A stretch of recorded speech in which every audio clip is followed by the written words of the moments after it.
Chapter 2179. In the depths of the ice field, a snowstorm swept over. In the center of the storm, a huge figure was moving forward slowly. And in front of this huge figure was a black undead army that stretched for miles. More and more skeletons crawled out from under the ice and joined the army. Pairs of red eyes glowed in the dark snowstorm. Their orderly footsteps were even more eerie. And beside Cthulhu, there was a huge bone dragon formed by countless skeletons. Its height was close to 1,000 meters. Josh stood with his hands behind his back on top of the bone dragon's head. His eyes were as black as ink, and his thin lips were also dyed in blackish purple. He looked demonic and cold. "Alex, I will tear you into pieces." Josh's cold voice echoed in the ice field. "You can't even suppress the obsession of a small human?" Cthulhu's mocking voice sounded. "That fellow ruined my plans." "This is not only his obsession, but also mine," Josh said with a ferocious expression. "If not for him, I would have come out long ago, and I wouldn't have lost a part of my divine spirit. When we conquer this world again, everything will still be ours. This day will come very soon." Terrifying ravings echoed in the ice field, making the lonely ice field even more terrifying. At the bottom of the boundless sea realm, Lantist. A middle-aged merman looked at the king standing in front of the sky pillar, and respectfully said, "Your Majesty, all our people have evacuated to a position far away from the sky pillar according to your orders. We have also set up a defense spell formation." "Good." The king nodded. But as he looked at the sky pillar that was shaking more and more violently, his brows were still furrowed. The sky pillar had been acting strangely for many days. He received a letter from Lord Alex the day before yesterday, and immediately arranged for his people to evacuate. Alex said that the strangeness here was indeed related to the devil. However, he told them not to panic. He would solve this problem, but asked them to stay away from the sky pillar. As the king, he had to do more for his people. If the problem was not solved as Alex said, he had to be the first to know what might happen and how to deal with it. The sky pillar shook even more violently as if something was going to escape uncontrollably. On this day, the aurora was high in the sky above the ice field of the extreme north, and the night was as bright as day. A sharp horn sounded from the ice field. Following which, streaks of fiery light soared into the sky above the Gus mountain range, emitting a deafening sound. The sound of a bugle horn soared into the sky. The Allied soldiers who were sleeping beside the bonfire quickly got up and went their separate ways according to the plan. The covers of the cannons were opened, and the cannoneers adjusted their angles. The pitch-black cannons were aimed at the icy plains, ready to fire. The dragon clan rose into the air in a formation. 100 giant dragons formed a group and floated above the Gus mountain range, ready to strike. This was the signal that the vanguard of the undead army was 30 kilometers away from the front line. In the depths of the ice plains, 2 red flames rose one after another, lasting and bright. "2nd Battalion Commander, do you see that fire? Aim and fire." Meg ordered as he stood beside a main cannon. The knight raised his thumb and gestured at the red light seriously. Meg rolled his eyes and said, "All right, stop gesturing. Just hit in that direction. Every time you hit, it's a little bit to the left and right, so that there's a little time difference." "Yes." The knight replied. The cannoneers loaded the cannoneers into the cannons and pressed the ignition button. Boom! Boom! 2 huge cannons that were dozens of meters long let out a deafening roar. 2 silver cannoneers with red tails streaked across the sky and flew toward the icy plains. On the 100-mile front line, the Allied soldiers looked at this scene in shock. Not long after, a series of explosions rang out in the icy plains like thunder. The tremors could be felt clearly even in the Gus mountain range dozens of miles away. I wonder where the commander-in-chief got such an amazing artifact. If there were a few more of them, the undead army wouldn't have to worry about not being wiped out. Mike looked at the huge cannon not far away and couldn't help but sigh. Compared to the cannons produced by the city lord's mansion, this huge cannon couldn't be compared in terms of appearance or power. Although he knew that the blueprint of the cannon was given by Alex, he still didn't expect him to have built two such powerful cannons himself. At this time, on the icy plains 30 miles away from the Gus mountain range, the range of the explosion was extremely wide.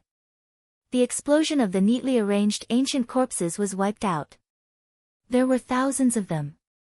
However, the explosion didn't affect the momentum of the undead army at all. The empty space was quickly filled up. The black mass of the undead army continued to charge toward the Gus mountain range fearlessly. The cannons rumbled, and the bombs that fell from the sky from time to time could always wipe out a group of low-level ancient corpses in the dense group of ancient corpses. However, to the undead army that numbered close to 1 million, this level of casualties wasn't unacceptable. Of course, the most important thing was that the fearless ancient corpses didn't have any fear of casualties. Their red eyes flashed.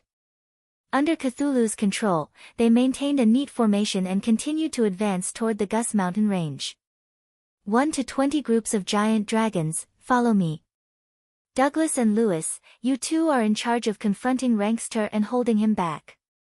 I will attract Cthulhu's attention. The giant dragons of each group will attack the ancient corpses on the ground and in the air according to their formation. After that, return immediately according to the original plan. The purple-striped griffin rose into the sky. Following Meg's command, 2,000 giant dragons were divided into 20 combat units under the leadership of Lewis and Douglas, and flew toward the icy plains. Every group was led by a 10th-tier giant dragon. Moreover, these 20 groups of giant dragons were all carefully arranged. They were all above 7th tier, and all had powerful long-range attacks. Of course, the most eye-catching thing was the huge explosive packs they were carrying on their backs. These were combat dragons, and also explosive dragons. Meg led the team personally, and Irina sat behind him. Their main goal for this trip was to eliminate the aerial ghosts of the undead army. The death rate of the scouts sent into the icy plains these few days had been increasing rapidly because of the flying ancient corpses in the sky above the icy plains. The defense line at the Gus mountain range was targeted at the undead army on the ground. It had limited defensive capabilities against the aerial ghosts. Therefore, Meg and Dominia's strategy after discussing was to go forward and find the target directly. Before the two armies' ground forces officially clashed, they would first eliminate the opponent's aerial forces and completely control the advantage in the sky. At this moment, there was a person sitting on each of Lewis and Douglas's backs. Hee, you fought giant dragons when you were young, and you can still ride giant dragons when you are old. Interesting. Crassus chuckled as he sat on the golden dragon's back and held his magic caster's staff in his hand. Crassus, don't be so smug. If it weren't for Alex's orders, I wouldn't let you sit on my back. Lewis said angrily. He was a little aggrieved. Alex was worried that you couldn't defeat him, so he asked us to help. Crassus pursed his lips. Who said we couldn't defeat him? I wanted to have a good fight with him. Lewis was indignant.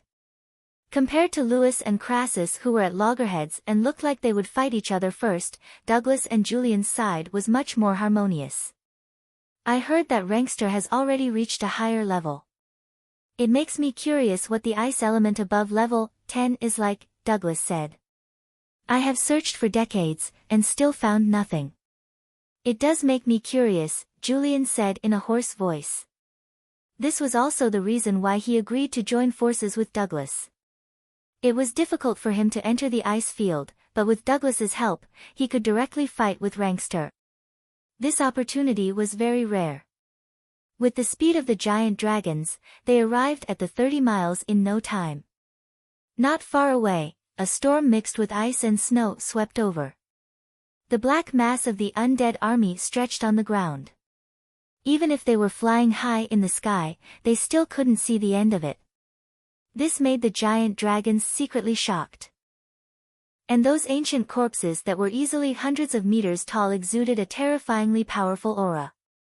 It was even more powerful than they had expected.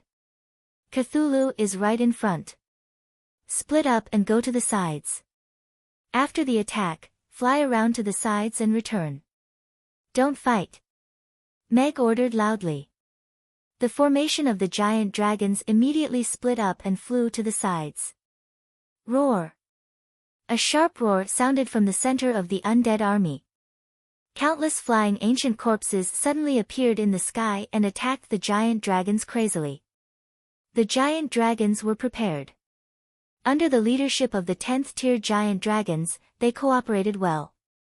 Ice and fire balls exploded in the air, and many domains locked onto the ancient corpses before killing them. Very quickly, the giant dragons disintegrated the attack of the flying ancient corpses and killed them all. The sky was cleared, and there were no longer any traces of the flying ancient corpses. After getting rid of the flying spirits, the giant dragons began to dive down, and many powerful attacks began to brew. Icicles that were several meters long began to form in the air. Flames and fireballs condensed in the mouth of the fire dragon, and a tornado formed behind the wind dragon. The giant dragons all showed their prowess and used their strongest long-range attacks, trying to achieve the greatest damage in one attack. At the same time, the ancient corpses on the ground had stopped in their tracks. Ice spears appeared in their hands as they looked up at the sky. The giant dragons were getting closer and closer to the ground. 1,000 meters, 800 meters, 500 meters, the ancient corpses raised their hands and threw out their ice spears. At the same time, the giant dragons also unleashed their skills. A fireball that was as hot as the sun was spat out from the giant dragons' mouths. It expanded at a speed visible to the naked eye, and when it landed in the middle of the undead army, it had already reached a diameter of more than 10 meters and exploded. All the ancient corpses within 500 meters were wiped out. Huge icicles fell from the sky with a terrifying impact. The ancient corpses within a few hundred meters were directly pinned to the ground and then smashed into powder. Hundreds of tornadoes rushed into the undead army, sweeping up countless ancient corpses. The green wind blades were like a meat grinder, cutting them into pieces.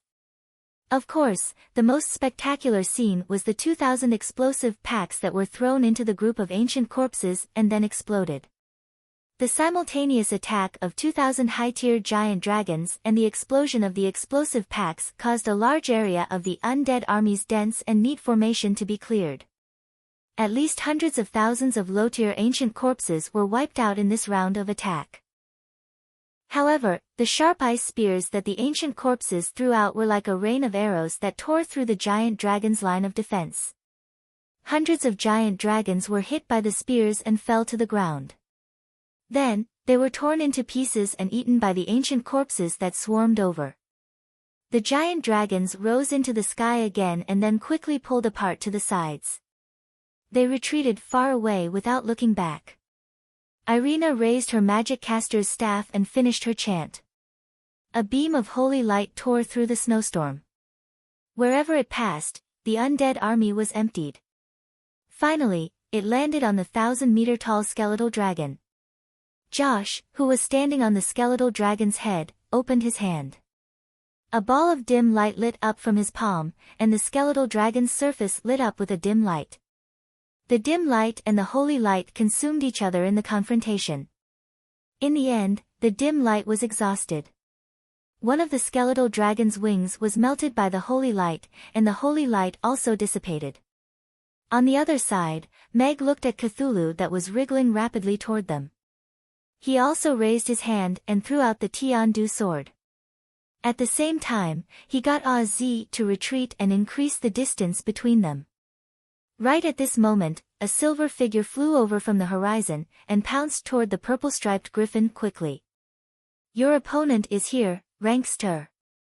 A fireball exploded in front of the frost dragon, and then turned into a fire phoenix that pounced on him. The frost dragon's body stopped, and he tilted his body to avoid the exploding fireball. He swung his tail at the charging fire phoenix, and the flamboyant fire phoenix was annihilated instantly. His power is indeed much stronger than before. I wonder if he gained this power because of his demonization. Crassus stood on Lewis's back, and the magic caster's staff in his hand trembled slightly with excitement. Take it easy. Don't flip over. If you fall from here, you will really be eaten, Lewis reminded leisurely. On the other side, Douglas and Julian also appeared behind Rankster, and the pincer attack was already formed. The 4 top 10th-tier powerhouses of the Norland continent teamed up to deal with Rankster. It was evident how much they valued him. Rankster. You are the king of frost. How can you be controlled by the devil? Wake up now. Douglas roared at Rankster, and his roar reverberated through heaven and earth. Rankster's blood-red eyes flickered a few times, and he seemed to be struggling.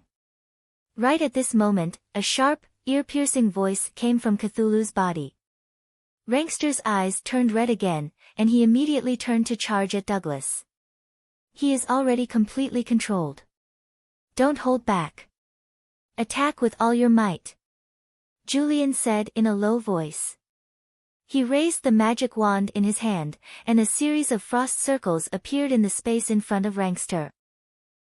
When the frost dragon passed through, the circles of frost suddenly tightened, and his speed was significantly reduced. After passing through 10 circles of frost, the frost dragon's body was already covered in a thick layer of frost, and his speed was reduced by half. Here's our chance. Crassus' eyes lit up. He stomped on Lewis's head, and 2 spinning fireballs appeared under his feet at the same time. He charged at Rankster with his magic caster's staff raised high in the air, and the top of the staff glowed brightly. This old man doesn't have any morals. Lewis glared, but his speed wasn't slow at all. There was a faint golden light shining in the air. Extreme frost. Douglas also said coldly. Within a radius of 1,000 meters, the cold air solidified, and covered the surroundings like a white fog. Chapter 2180. Rankster was very powerful. His power was far beyond that of a normal 10th-tier powerhouse. However, the 4 old men who didn't care about martial ethics were also very powerful. Hence, the scene turned into a chaotic brawl. Crassus stepped on the wind-fire wheels and hammered the frost dragon's head with his magic caster's staff. Julian tapped his magic wand lightly, and the circle of rapid freeze tightened, freezing the frost dragon into a popsicle. The golden dragon, Lewis, shone with golden light. His scales flew everywhere as he engaged in close combat. Douglas, on the other hand, opened his frost domain to counteract Rankster's frost domain. Rankster charged left and right, but he was beaten until he couldn't fight back at all. Meg glanced at him from the corner of his eye, and his eyelids twitched. Old men who didn't care about martial ethics were really scary. Of course, a young man shouldn't be too arrogant. He had to take care of himself. After successfully angering Cthulhu and attracting its attention, Meg retreated as he fought, allowing Oz to keep a safe distance from it. At the same time, Irina turned into a laser gun, and the holy light swept around, harvesting the undead creatures one by one.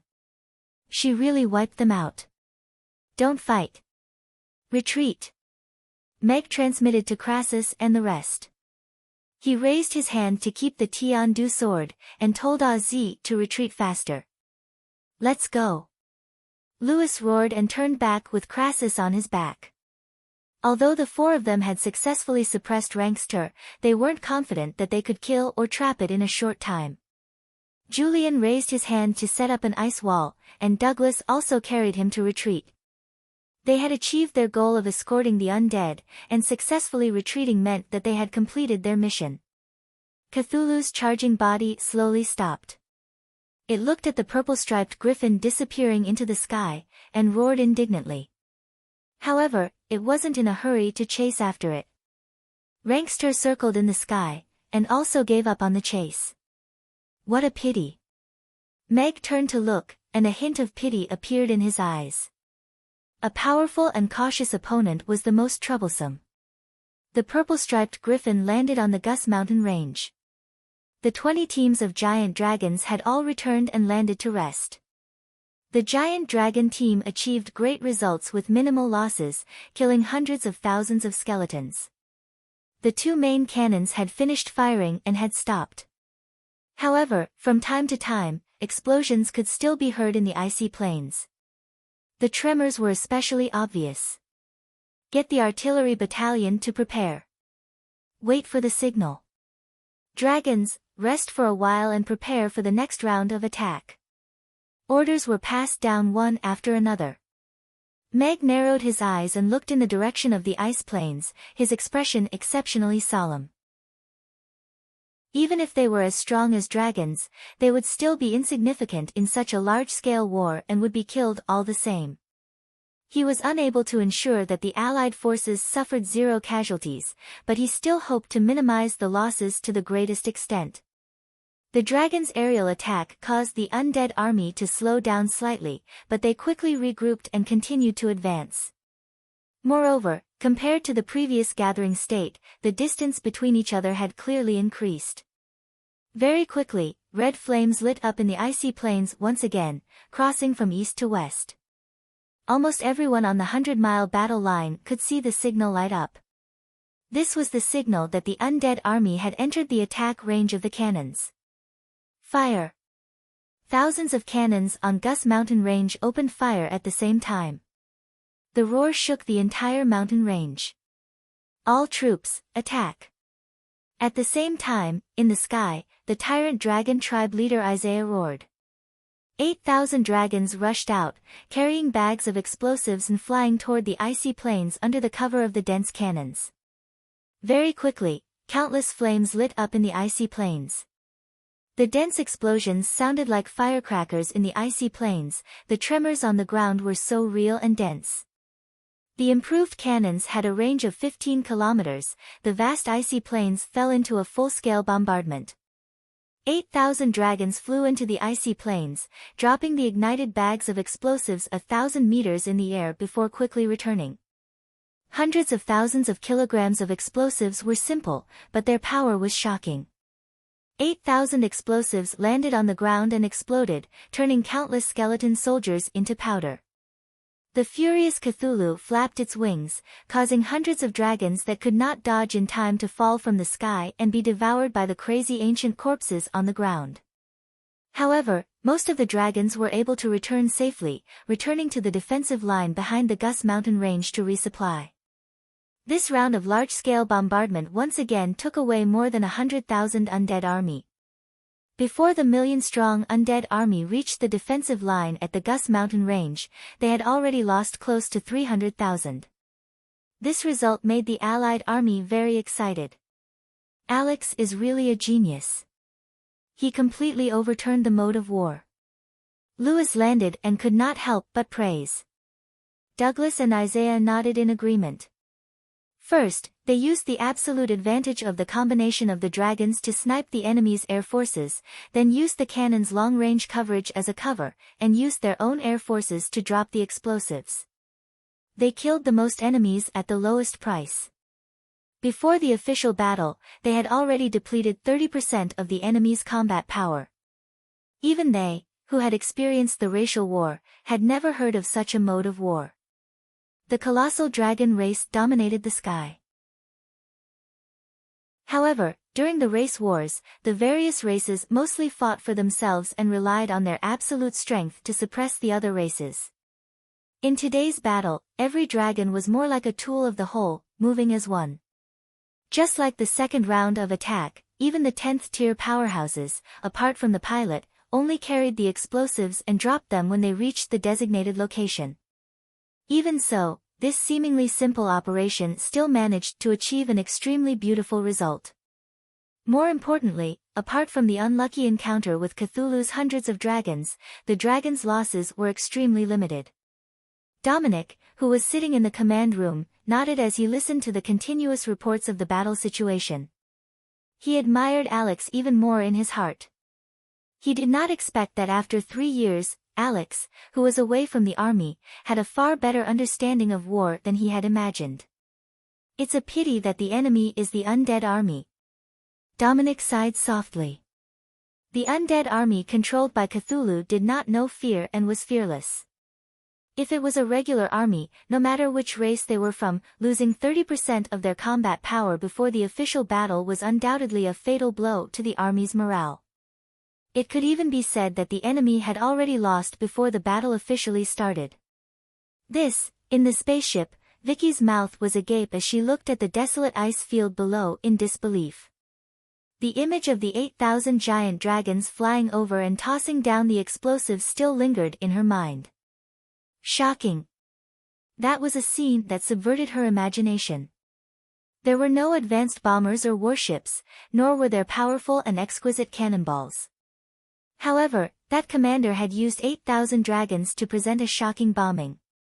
Even the first fleet of the Ancient Ones did not have 8,000 warships. Chapter 2181. She's eyes were also shining brightly. Alex's arrangement was also beyond her expectations. Her original plan was to coordinate with the two main cannons to provide some firepower support to the Allied forces and kill as many undead creatures as possible. However, Alex showed her a stunning battle plan. Especially the use of giant dragons to drop explosives. It was already the prototype of a bomber. Is this guy really that smart? Or does he not belong to this place? She thought to herself as she grew more curious about Alex. The undead army quickly gathered and continued to march towards the Gus Mountain range. Alex, you sly fellow. When I catch you, I will let you know what pain is. On the bone dragon's back, Josh's expression was ferocious, but he was not worried about the exhaustion of the undead army at all. No one knew the situation of the various races on the Norland continent better than him. In just a few days, the various races had not even finished their wrangling. It was impossible for them to form an effective defense. However, he did not expect that this group of giant dragons would be willing to be used by Alex. It was a little out of his expectations. However, that was all. Those seemingly lively cannons were not very powerful. They could only kill some cannon fodder and ancient corpses. They did not come from the Ancient Ones. Those pedantic and cowardly fellows should be hiding underground now. When they regained control of the Norland continent, Art-Ela city would open up a passage to the underground city. They would definitely massacre the Ancient Ones and take revenge for the past. The undead army was just a tool. He would not feel the pinch no matter how many of them died. What he wanted was to kill more living beings to obtain more blood and resentment so that he could become more powerful. The so-called levels of those natives were meaningless to him. As long as he had enough blood and food, he could become stronger without limit until he had a body that could not be killed like Cthulhu. Before coming to the Norland continent, Cthulhu had devoured all the resources from dozens of planets with life. That was how he managed to cultivate an unkillable body. How would the ignorant natives know what kind of existence they were facing? Cthulhu let out a low roar. The skeleton army glowed red, and their speed increased again as they continued to dash forward. He could feel the abundant vitality in front of him. That was such a tempting existence. After being trapped for countless years, he was already unable to endure the hunger and thirst. In the distance, a mountain range appeared in their line of sight. At the same time, the soldiers of the Alliance above the Gus Mountain range also saw the undead army that appeared on the ice field 35 to 5,000 meters away. The cannons that had stopped firing rang out once again. The dense cannon fire landed on the area where the skeleton core was most concentrated. This time, the cannon fire was even more accurate and concentrated. The magicians had already finished chanting their high-level spells. Countless spells lit up the sky, making it look like a dream. Huge meteors with red tails fell from the sky like heavenly fire. The ground collapsed as rock giants broke out of the ice and rushed into the group of skeletons. Lightning split the sky and earth and turned the high-level skeletons into ashes. The combination of the cannons and the magic legion unleashed terrifying power in the mid-long distance. The archers gripped their longbows tightly and knocked their mahogany arrows. They looked on with excitement. It was hard to imagine that a war could be fought like this. No one had ever seen tens of thousands of mages from different races casting spells at the same time. The chaotic magical elements in the air seemed like they would explode at any moment. Joshua had never seen it before either. He had not seen it for at least tens of thousands of years. Hence, when he saw the magic lights that lit up on the mountain range and turned into terrifying spells when they landed beside him, his expression finally changed. The mountain range was filled with people. They came from different races, but they were intertwined in a chaotic manner as they released the cannons that spat out tongues of fire and cast all kinds of spells. The undead army was like a live target on the empty ice field. Their numbers were decreasing at a speed visible to the naked eye. How is that possible? They've teamed up. Joshua screamed. One had to know that under the leadership of the Ancient Ones, the various races of the Norland continent spent a total of 3 years to conquer almost the entire continent. They only managed to form an alliance when they were forced into a desperate situation. If they were given more time, the Ancient Ones would not exist anymore, and the Norland continent would become their prey. Now that the Norland continent was weak, the so-called powerhouses of the various races could not withstand a single blow, so he did not choose to awaken the other conquerors. He planned to control the entire continent alone, absorb the origin of the continent, and then devour the other conquerors. Everything was going according to plan, but he did not expect the alliance of the various races to be waiting here before he even left the ice field. Cthulhu lowered his head and growled at Joshua, "This is the plan you were talking about? Shut up.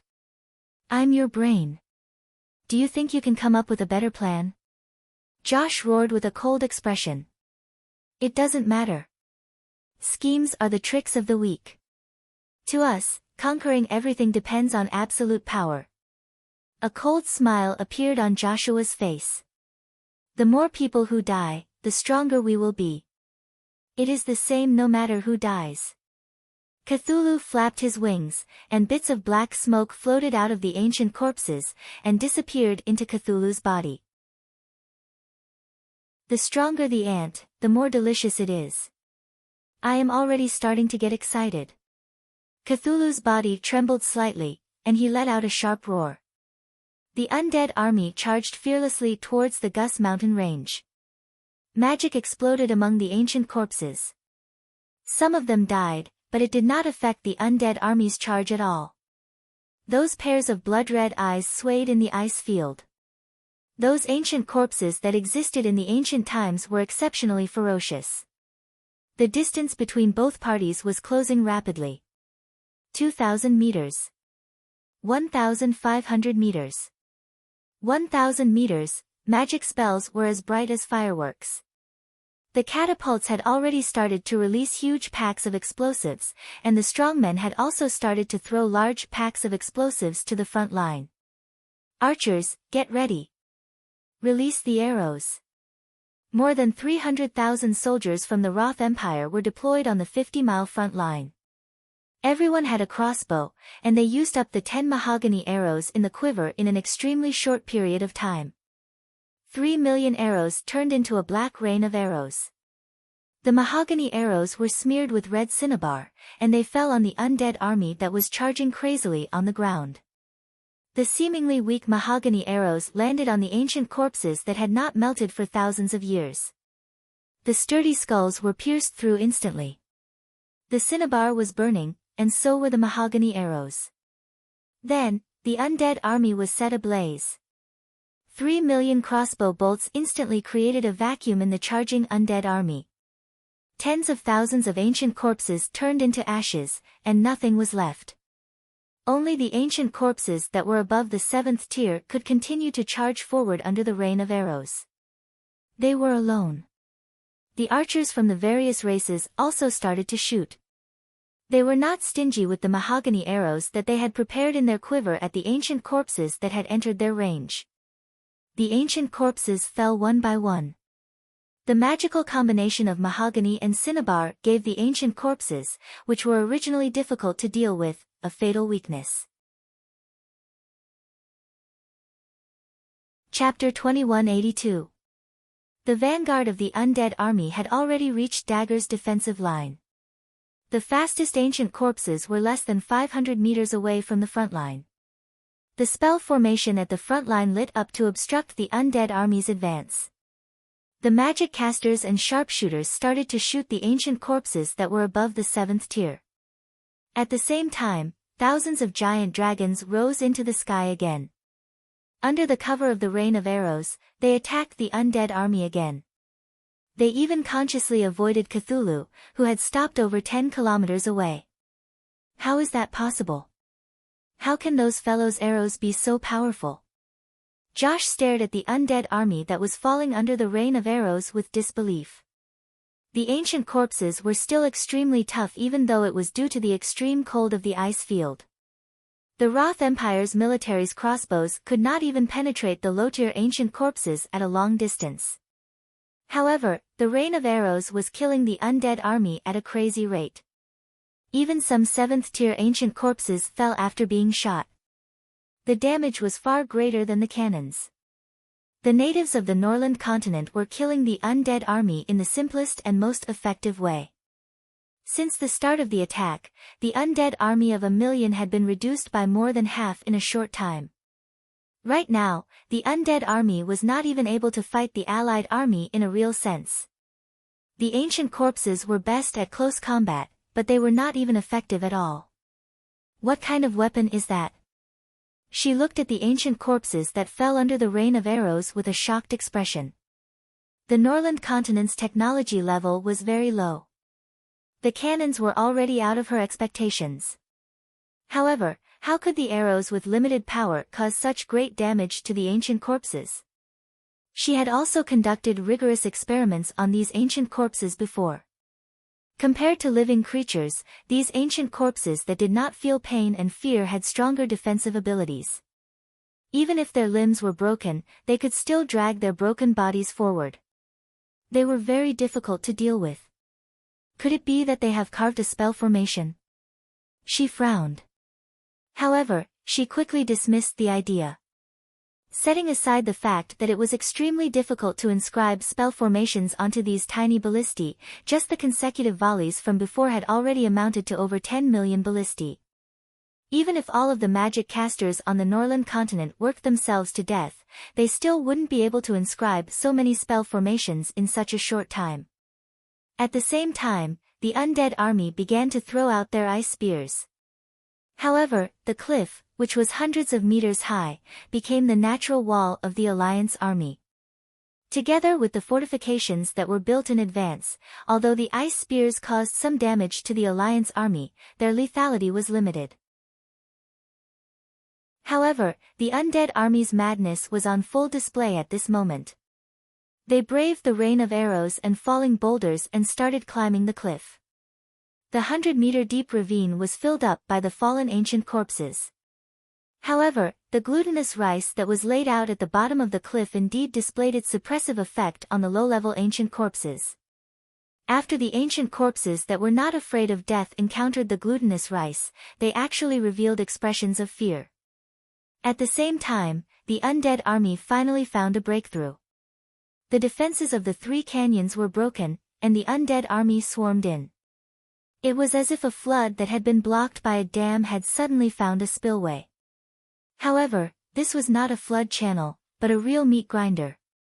The ancient corpses rushed into the canyon, and countless killing arrays set up by the array masters lit up, frantically killing the densely packed ancient corpses. The 2 sides of the canyon were filled with allied forces. Arrows, spells, and boulders rained down from the sky. There was no lack of level 10 experts among them. They were specifically targeting high-grade ancient corpses to kill. "It's climbing up from here," someone exclaimed. A 5-meter-tall ancient corpse withstood dozens of peachwood arrows and jumped up the battlefield. It kicked a cannon and a few artillery soldiers down the cliff, then rushed into the group of archers to kill. This was a level 8 ancient corpse. Its strength was far above most of the allied forces. It was as if it had entered an unstoppable state. However, the allied forces' formation was not messed up because of this. The archers changed targets and aimed their crossbows at the ancient corpse. At the same time, there were warriors who came to support in this direction. At the forefront was a knight holding a sapphire longsword. He had a square face and a determined expression. The long sword that was dyed red by cinnabar lit up with a golden light. He leaped up and slashed down with his sword. The ancient corpse leaned to the side to avoid being hit in the vitals. The sword slashed its shoulder. The cinnabar on the longsword flashed red, and the sword cut off its entire left arm. The crazy ancient corpse waved its right arm, and its sharp claws also cut off the knight's right arm. Blood splattered everywhere. The fallen right arm was still holding the sapphire longsword. At the same time, an elf at the back pierced a peachwood spear into the ancient corpse's head. The spear pierced through and nailed to the ground. The ancient corpse slowly fell to the ground and turned into a pile of black ashes. Medic. There's an injured person here. Soon, a medic arrived and bandaged Conti's wound. Conti looked at the severed arm on the ground in a daze, his face pale. The medic helped Conti up and said loudly, "Go to the back." "No, I can still fight." Conti shook off the medic's hand and bent down to pick up his sword with his left hand. The medic looked at him with a complicated expression, but did not persuade him. He turned and ran to the next injured person.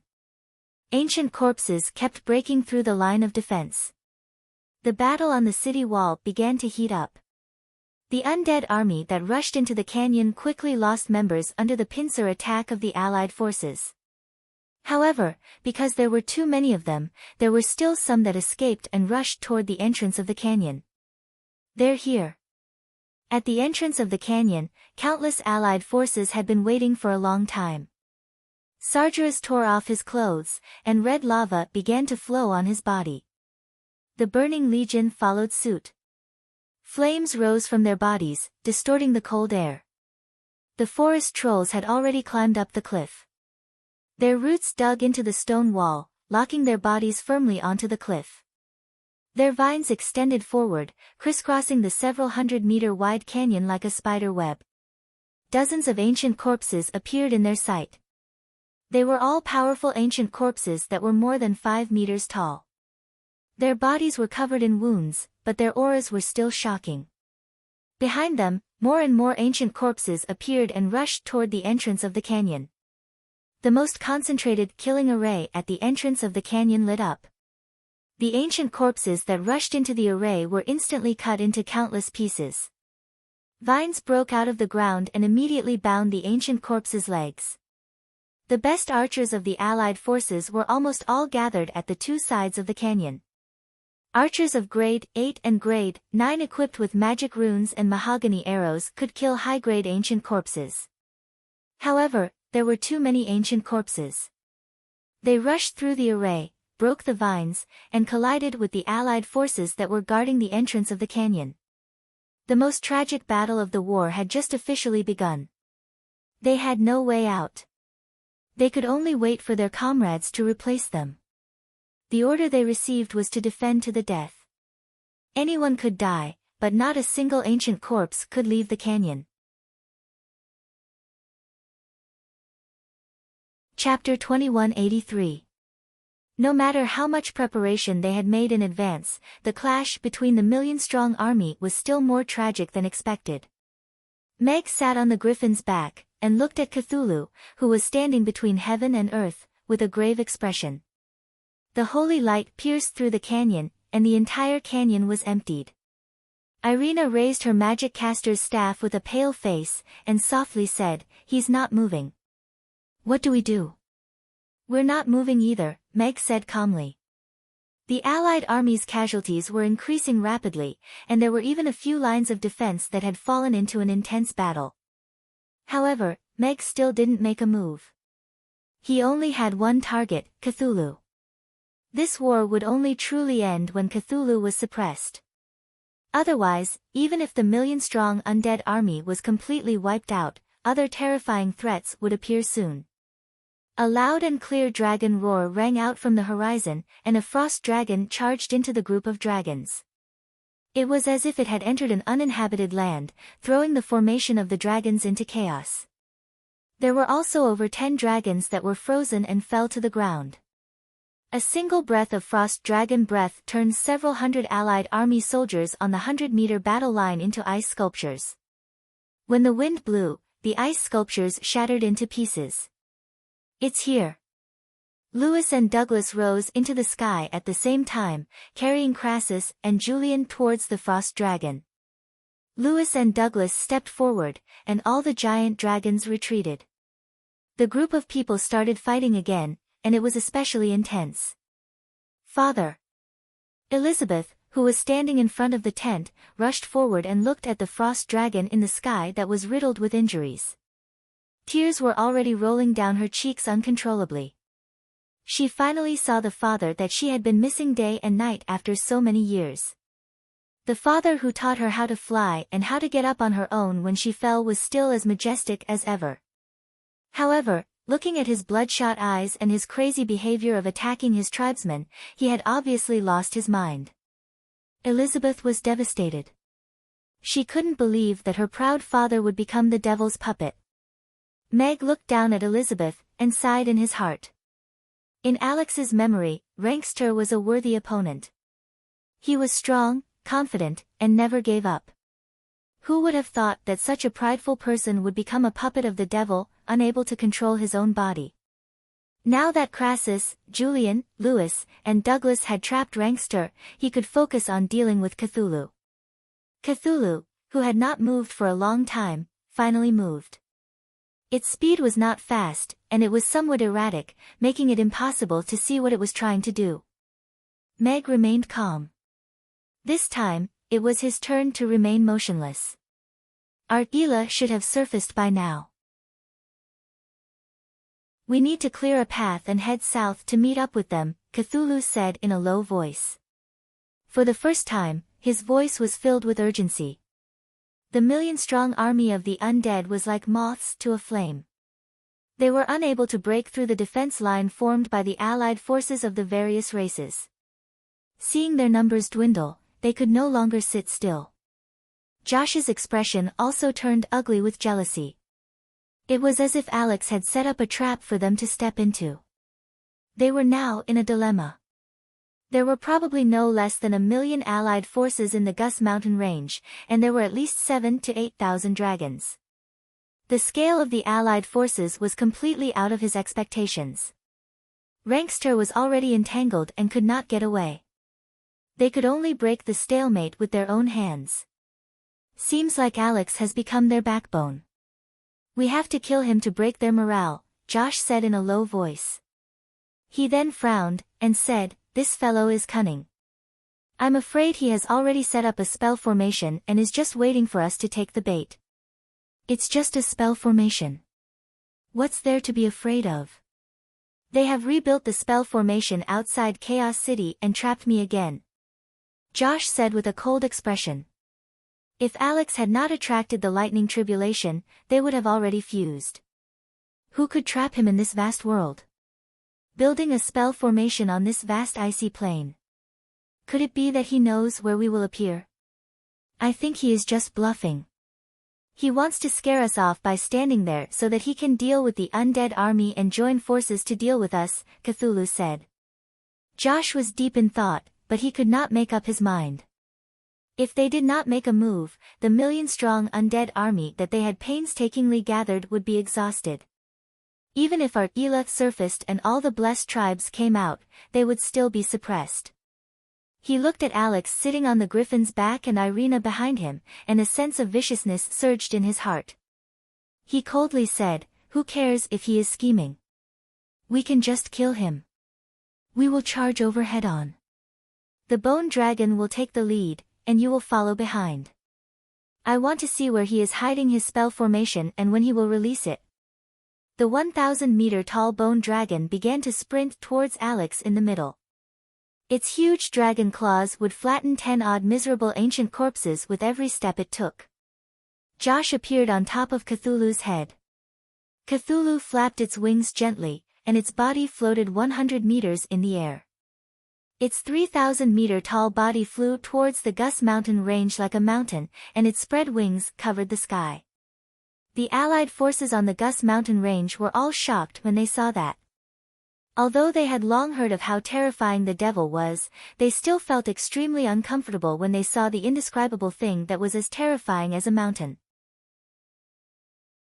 Even putting aside the gigantic Cthulhu, the 1,000-meter-long bone dragon that was dashing towards them was still terrifying.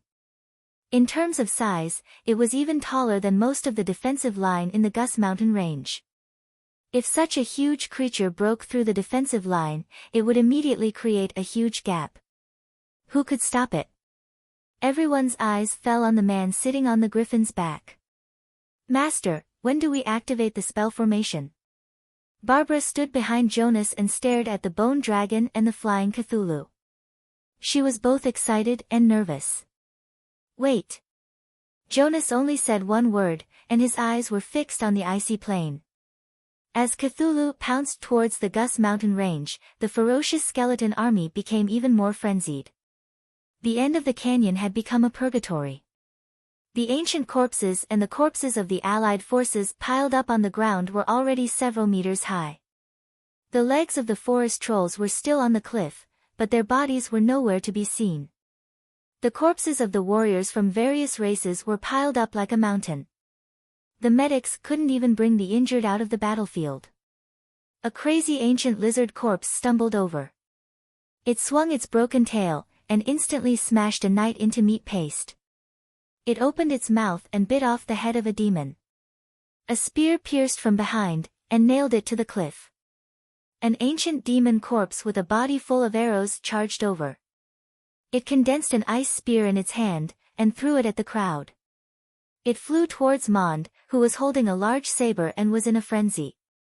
"Be careful." Sargeras, who was covered in blood, pounced forward and sent Mond flying. That ice spear instantly pierced through Sargeras' chest, and nailed him to the stone wall. "Boss!" Mond rolled on the ground. When he looked back, his expression changed drastically. "Idiot, look in front." Keel pulled him to the side, and another ice spear landed where he was sitting in front of him. Before he could turn back, the two of them fell into a battle to the death again. There were more and more crazy ancient corpses, and they almost filled up the tunnel. Sargeras, who was almost exhausted, couldn't break free from the ice spear. He leaned against the cliff. Blood flowed quickly from his back, and his eyes started to blur. Suddenly, something fell from the melted pocket at his waist into his hand. It was a small ring. Sargeras smiled as if he could see little boss' cute and innocent smiling face again. It was a pity that he didn't have the chance to be late for Mr. Max Ruggiemo anymore. Suddenly, a ray of light lit up, and ice and fire lotuses flew out of the ring. They slowly rose into the air, and then flew towards the ancient corpses that were charging over from the canyon. Chapter 2184. Hundreds and thousands of ice and fire lotuses flew into the canyon. The crystal-clear ice lotuses had red flames in them. They formed a line and turned into a ribbon that floated into the canyon before exploding. The extreme frost and the condensed flames fused instantly, and then exploded with a shocking power. The flames that intertwined with ice and fire instantly turned all the ancient corpses in the 100-meter tunnel into ashes. The tunnel in front of them actually became empty instantly. Sargeras' eyes lit up, and a smile appeared on his lips. So this was the present that little boss gave him. His eyelids started to get heavy, and he closed them slowly. Before he fainted, he seemed to have heard Mond's voice. "Boss! Medic! Medic! Medic!" Meg lowered his head and nodded slightly at Jonas below. He held his sword with both hands and looked at the 1,000-meter-long bone dragon that was charging towards him. The white bones that had experienced the passage of time had gathered to form this kind of indomitable bone dragon. Its aura far surpassed that of ordinary ancient corpses. Every step it took left a deep hole in the ice as it charged straight at him. It was only a short distance of tens of kilometers, and it arrived in front of him in the blink of an eye. Meanwhile, that mountain-like Cthulhu was following behind. Its target was also him. Do we need to join forces to help him? Helena asked in front of the command center as she cast a spell to kill a few giant ancient corpses. The other 10th tier powerhouses also looked at Dominic. As the deputy commander of the Allied army, he was the one who understood Alex's thoughts the best. Alex was undoubtedly the backbone of the Allied army now. If something happened to him, the Allied army's morale would definitely be affected. Moreover, once Cthulhu broke through Gus' defense line and headed south, no one would be able to stop it. Dominic shook his head, and said, Alex has given the order. We only need to guard the defense line. Leave Cthulhu to her. He looked up at Meg with trust in his eyes. Although they came up with the battle plan together, he was the only one who knew that whether it was the arrangement before the giant dragons were split into groups or the use of the 3 canyons to split up, it was all Meg's idea. If nothing went wrong, they already had a huge chance of winning this battle. The biggest variable was Cthulhu. Their experience outside Chaos City told them that devils could not be killed. They could only be sealed again. However, apart from Alex and Jonas, even Dominic did not know where the spell formation was set up. All the 10th tier powerhouses from the various races were arranged at various parts of the battlefront. There were only 3 10th tier powerhouses near the command center now. Alex didn't order them to help. Everyone was nervous, but they couldn't help but look forward to it. Josh glared coldly at Mag and Irina on the griffin's back, and flames of fury burned in his eyes again. Although he had control, his obsession with Cthulhu was still not gone. Of course, as long as he killed this pair of bastards, everything would be resolved. Capture him. I want his body. Josh suddenly changed his mind as he looked at Mag. There was no other body as perfect as this one on the Norland continent. Once the seal was broken, Cthulhu's head and body would become one, and he would be able to exist in another body. As you wish. Cthulhu's deep voice sounded. Go. Bring him back to me. Josh reached out his right hand toward the bone dragon. A black stone statue exploded in his hand, and turned into a black light that entered the bone dragon's head. The black light quickly spread across the bone dragon's body, and turned into a black armor that covered its entire body. Even its head was covered by a black helmet that was covered with spikes.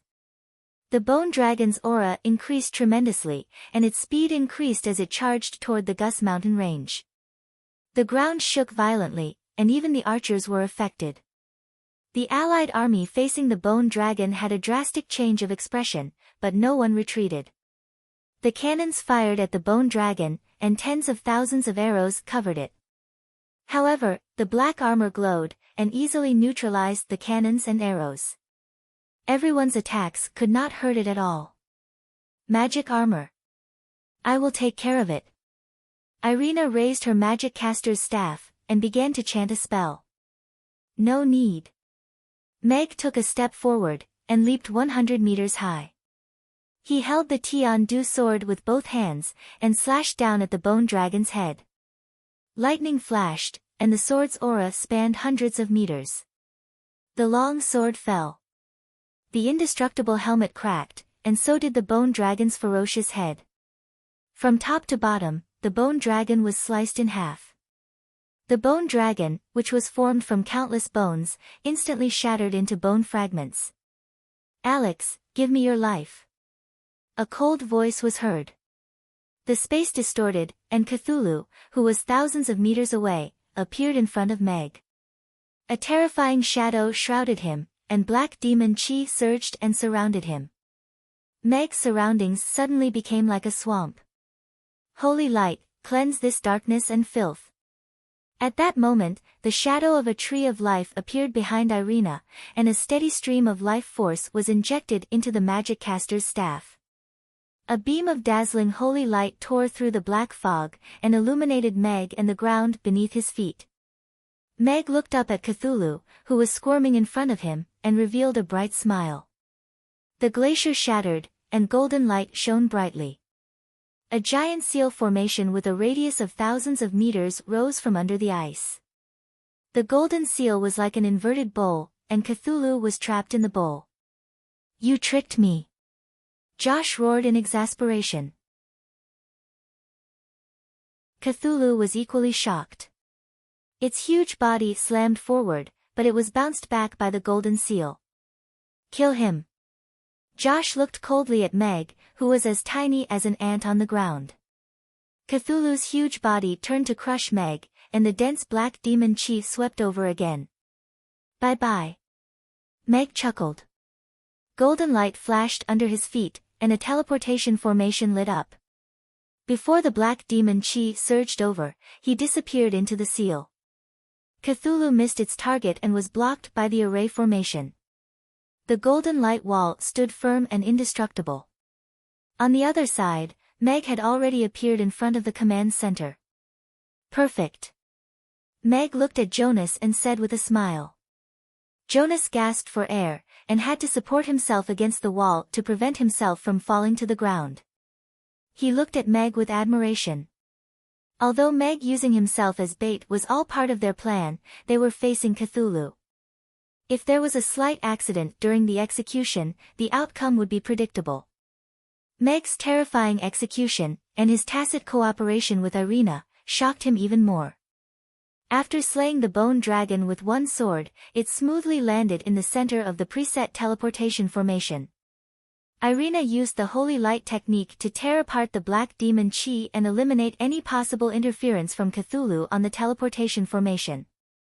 Only then could it cooperate with the seal formation to activate the teleportation formation and teleport Meg back.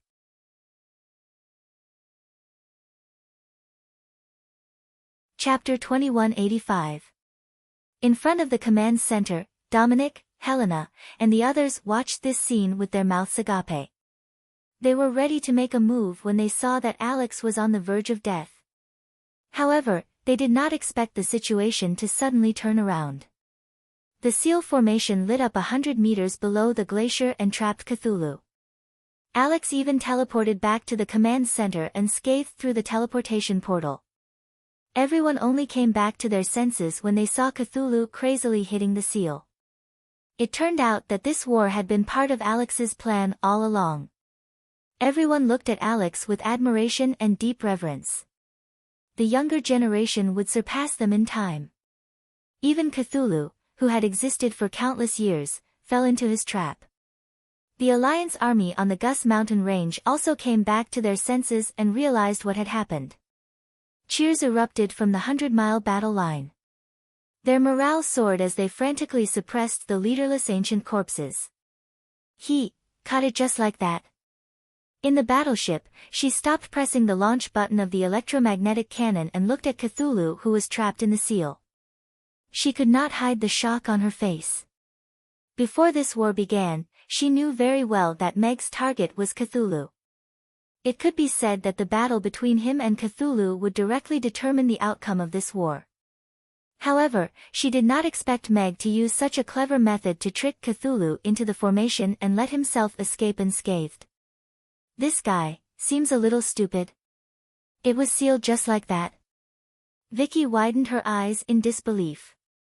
She was even prepared to pilot the mech and land to help Alex. She did not expect Cthulhu to be sealed in the formation before it could even make a move. "It's not stupid. It's too smart." She shook her head and stared at the man with a calm smile on the screen. The entire process seemed simple, but it was filled with countless hidden dangers. Strength, courage, and wisdom were all indispensable. In other words, luck played a huge role as well. However, luck was also a part of strength. This man was becoming more and more incomprehensible to her. However, Cthulhu being sealed meant that this war had come to an end. "Let's pull in the net," Meg said to Jonas. "All right." Jonas nodded and sat cross-legged on the ground. He held his magic caster's staff in front of him and weaved a series of complicated runes into the seal formation. Countless complex inscriptions appeared on the cage-like seal formation. Golden light shone brightly, and it began to shrink rapidly. The black demon chi quickly dissipated in the golden light.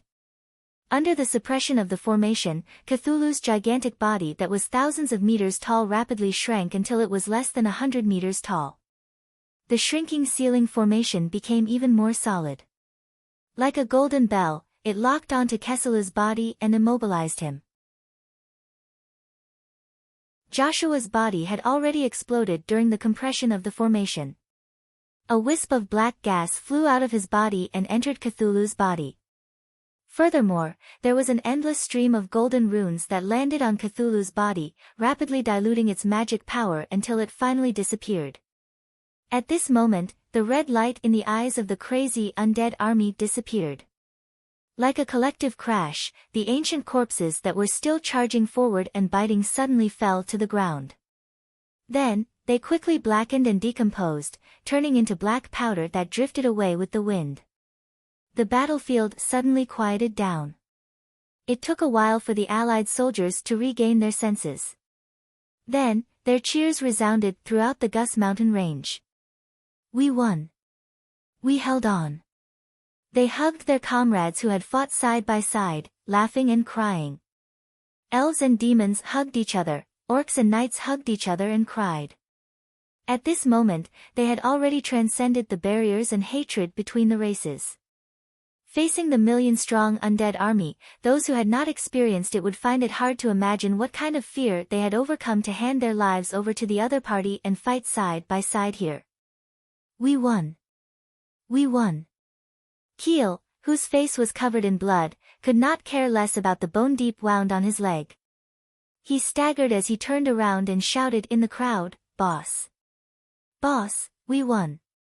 He pulled a lava demon out of the pile of corpses with great difficulty. Then, he could not help but burst into tears. San Air!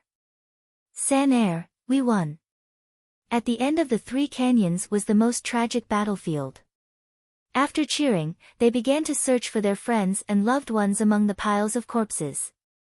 The skeleton army dissipated as Cthulhu was sealed. The giant dragons that had lost their target circled in the air before landing on the ground. However, there was still a battle in the sky that had not ended. The red glow in Rankster's eyes began to weaken, but he still did not get out of his demonic state.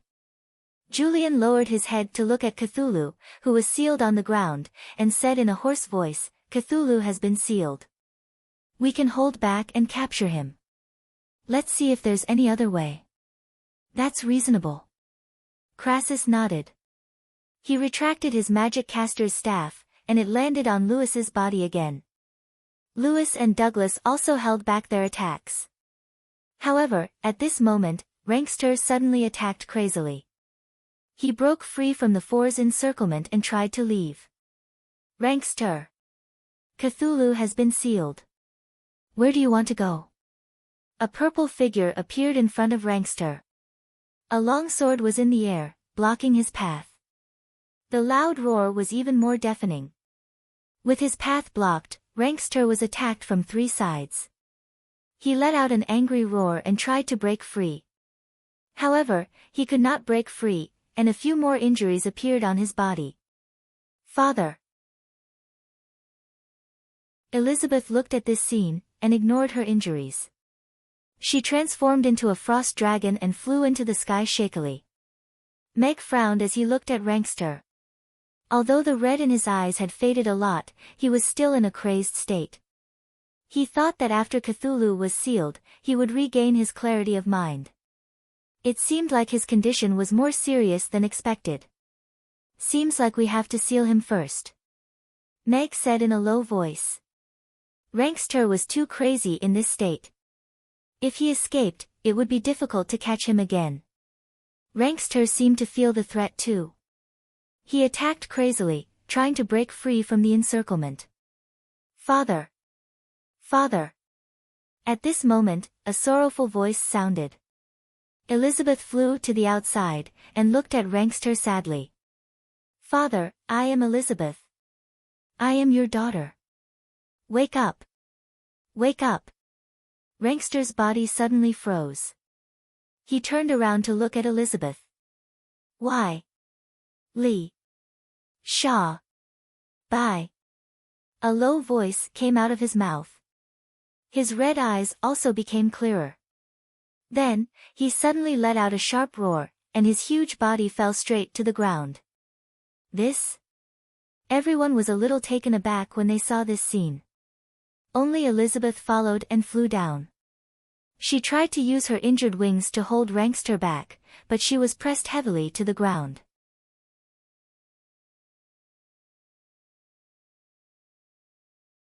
Chapter 2186. Irina dragged Elizabeth out from under the frost dragon. Don't kill him. He still recognizes me. He's not a devil. Elizabeth couldn't care less about her injuries. She opened her arms in front of Rankster, who was covered in wounds, and said earnestly to Meg, "Don't kill him. He still recognizes me. He's not a devil." Her body was trembling. She was afraid that they would kill her father. Douglas looked at Elizabeth, and then at Meg. He wanted to say something, but he didn't. Louis frowned, and didn't say anything either. Rankster did react to Elizabeth's appearance earlier, and even fell from the sky. However, no one dared to say that he wasn't a devil, and wouldn't hurt others anymore. Crassus and Julian watched from the side, and didn't say anything either. "Jonas, please help me set up another array formation to trap him. Before we confirm that he won't turn into a devil again, we can't let him escape," Meg requested Jonas. "All right." Jonas nodded. Sealing Cthulhu might be a difficult task, but sealing a 10th-tier powerhouse who couldn't move was not difficult for Jonas. He took out the leftover materials from setting up the sealing array formation earlier, and set up a simplified version of the array formation according to the method of the sealing array formation. The array formation lit up, and an inverted bowl-shaped sealing array formation appeared, sealing Rankster inside. Irina raised the magic caster's staff in her hand, and healed Rankster, stopping the blood from flowing out of a few of his terrible wounds. Thank you. Elizabeth bowed deeply to Meg and Irina, her face full of gratitude. Although her father was temporarily sealed, this was actually to protect him. She believed that her father would definitely regain his consciousness, but before that, he couldn't do anything to hurt the innocent. Otherwise, he would definitely be eliminated as a dangerous person. Meg nodded, and turned to walk towards the command center. The war was already won, and he just received a text message from She. Artila's crisis had been resolved, but there was a problem in Lantist, so he had to let Dexter go back first. He also needed to gather the leaders of the various clans and hold a celebration. Although he wasn't good at such things, as the highest commander of the Allied forces, he had to say a few words for the sake of the brave soldiers. Alex, a legendary being. I think the Norland continent will remember him forever. Vicky couldn't help but click his tongue in wonder. Before the war started, she thought that she would play an important role in this war and might even need to ask for resources from the First Fleet. Who would have thought, they were just there for show. Furthermore, he was able to watch a war that had an astonishing amount of casualties. The charm of battle formations was fully displayed at this moment. And that mysterious man was the absolute protagonist of this war. He displayed his teamwork and individual heroism to the extreme, leaving her with an indelible memory.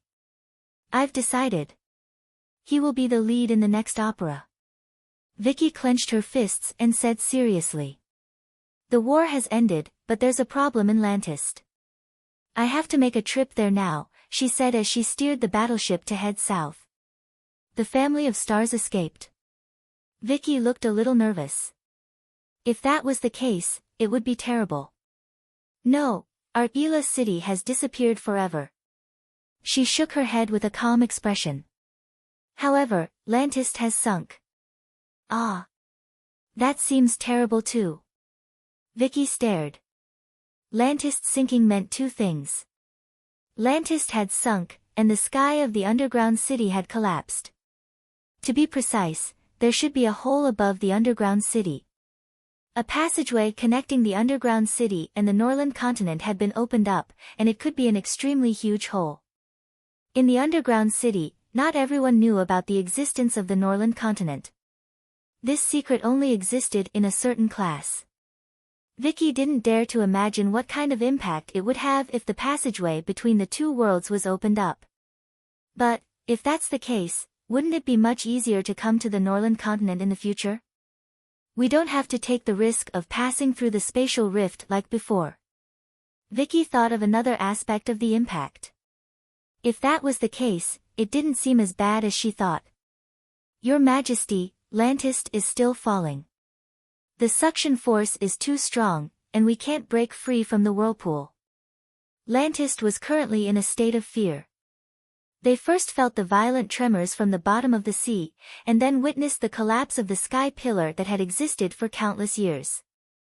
Immediately after, the bottom of the sea seemed to have become a huge whirlpool, and actually pulled the entire Lantist downwards. Even with the king's 10th tier power, he still couldn't break free from that terrifying suction force. The king's face was pale. That terrifying suction force was beyond his ability. That was the power of heaven and earth, and it surpassed the laws that he understood. After a period of darkness, the light reappeared. They saw clouds, 3 scorching suns. What was even scarier was that these things were actually below them. They had fallen from the bottom of the sea to the sky. The king and the Lantistians who were hiding near the royal palace were all stunned. They couldn't understand what was going on. The women and children couldn't help but cry. They started to suspect that they were already dead and were heading to heaven. A staff member walked quickly to Ferdinand, who was commanding the battle at the front line, and said in a trembling voice, "Lord Ferdinand, the sky has broken. A piece of the Norland continent is falling rapidly to the ground. Let the formation masters fix up the sky first, and let the first fleet destroy the falling rocks." Ferdinand stood at the old site of Argila city that was in a mess. He looked up at the sky, and squinted his eyes slightly. Between the layers of clouds, a small black dot appeared, and one of the black dots was rapidly enlarging. "But, Lord, the test report says that there are intelligent life forms on that piece of land. They are most likely the merfolk from Lantist," the staff member said. "What?" Ferdinand was slightly shocked. After a moment of silence, he quickly said, "Let the first fleet move out and approach that piece of land from below. Use the battleships to support the land and ensure that the land can land safely." "Yes." The staff member left quickly. Soon, hundreds of battleships rose into the sky, and flew towards that black dot in the sky. It's fine if the sky is falling, but what's the big deal about bringing down an entire race? Is the secret of the existence of the underground city finally unable to be kept? Ferdinand furrowed his brows, but he quickly ordered the formation masters to come and set up the formation. The miasma around Argila city had already dissipated, but they urgently needed a layer of fog that couldn't be dispersed to block the curious gazes of the visitors from the other continent.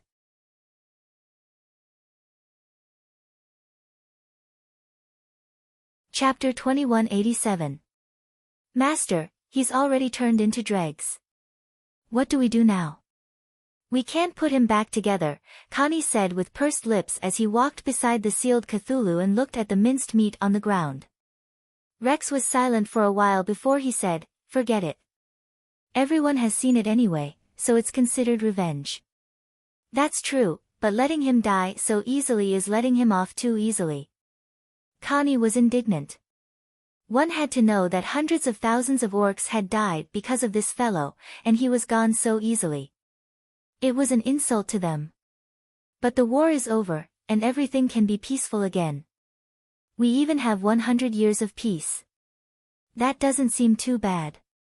A smile appeared on Connie's face again. If today's war had been a racial war, the casualties of the various races would have been even more severe. Rex nodded. He looked at the orcs and knights drinking from the same wine flask, and a smile appeared on his face. Moreover, this war seems to have changed this world. Yes. It seems like Chaos City is vaguely here. Connie nodded. It was an indescribable feeling, but it just felt like it. On the battlefield, the back-to-back trust forged a friendship that transcended life and death. He believed that even if the war ended and all the Allied armies returned to their respective bases, this seed in their hearts wouldn't disappear. It would take root and sprout, and perhaps grow into a different flower. Many things could happen in 100 years. Chaos City was created out of nothing, and Lantist also appeared suddenly. What about the next 100 years? It actually made one look forward to it. The tree of life gave its core to you. Helena came to Irina and looked at her in a daze. So what if it did? Irina looked at her without saying anything. Helena's body swayed, and her face turned pale.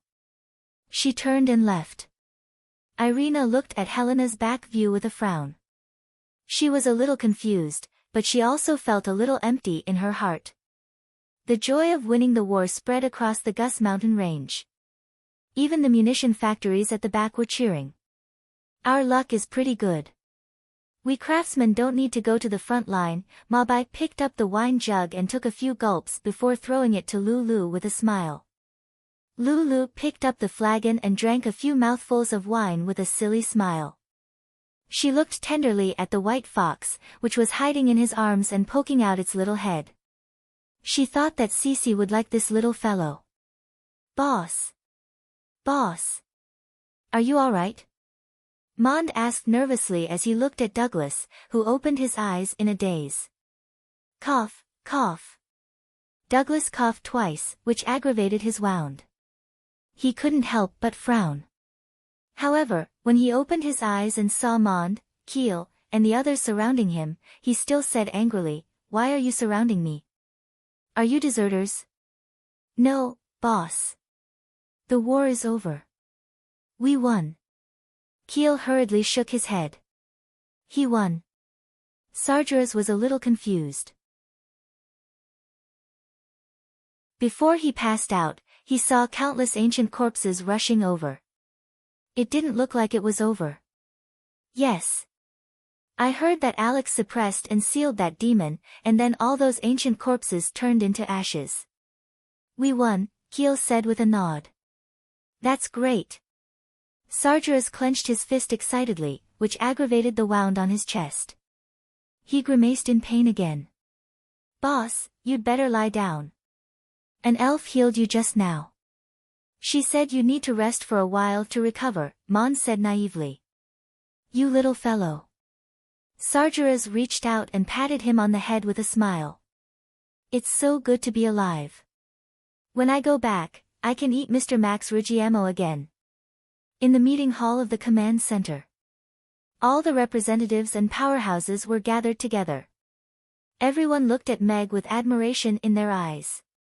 On the day of the selection of the commander, everyone looked up to Meg for his powerful abilities. However, today's overwhelming victory showed Alex's powerful commanding ability.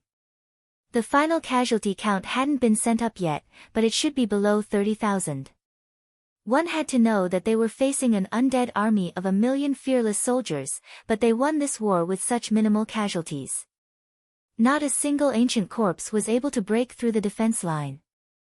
Meg looked at everyone, and said from the bottom of his heart, I'm proud of everyone here and every soldier of the Allied army on Gus' defense line. This was a war. Perhaps his sword had deeply affected the outcome of the war, but the war wouldn't have ended so quickly if it weren't for the resistance of the millions of Allied soldiers. Everyone smiled and felt gratified. The war is over. The threat brought by Cthulhu has been temporarily removed.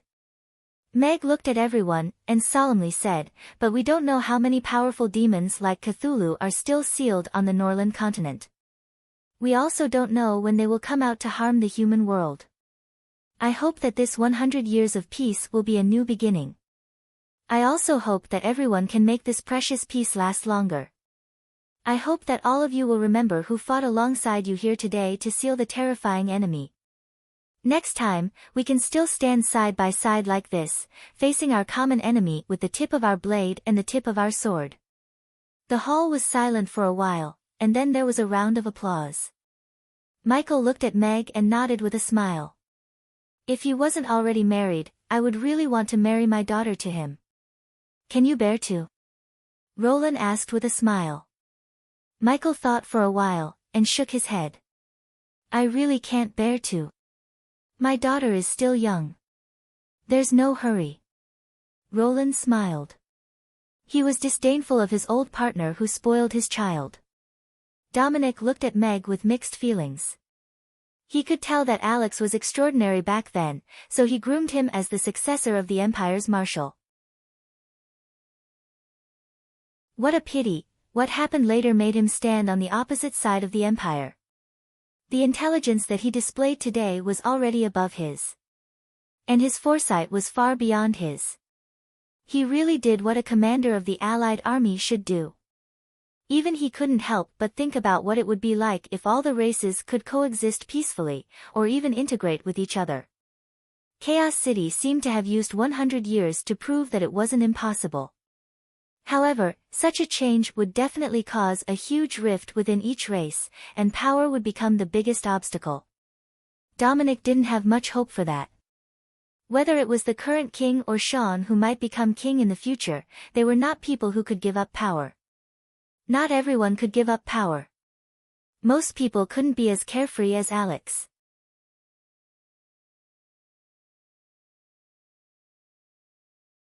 Chapter 2188. The war had ended. After the revelry at the front line, the Alliance army began to organize a retreat. As the number of casualties was controllable, the injured received appropriate treatment. The giant dragons even took the initiative to send Chaos City and the Night Elves back to Chaos City. Of course, this was also because it was on the way. Meg was not in a hurry to leave. Although Cthulhu was sealed, it was not over yet. Jonas joined forces with several 10th-tier formation masters to set up several powerful spell formations outside the sealing spell formation. While reinforcing the spell formation, it was also to prevent others from breaking in and removing the seal. Apart from that, the various races also stationed 10th-tier powerhouses to guard the area, and set the rules of rotation. The duration was 3 years, and the first round would be guarded by the Roth Empire, the giant dragons, and the orcs. Apart from that, Rankster, who had yet to wake up, was also a problem that gave Meg a headache. Elizabeth was still waiting beside Rankster with a worried expression. She looked much thinner after leaving Amy's for more than a month. Lewis and Douglas stood at a distance. They were also troubled by how to solve Rankster's problem. Irina had already used the Holy Light technique to perform a few rounds of deep cleansing on Rankster, and dispel all the black demon aura in his body. However, Cthulhu was so cunning. No one knew if Rankster could really regain his consciousness. Rankster was very powerful and dangerous. Furthermore, they still did not know how he became possessed.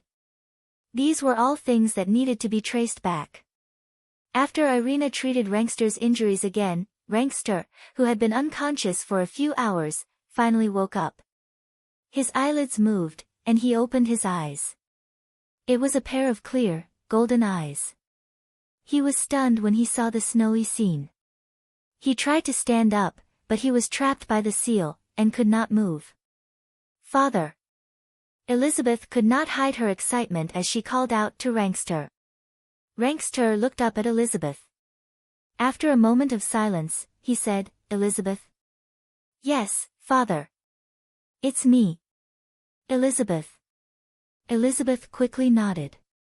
She looked at Elizabeth, who was trapped by the seal, with heartache in her eyes. "Why are you here?"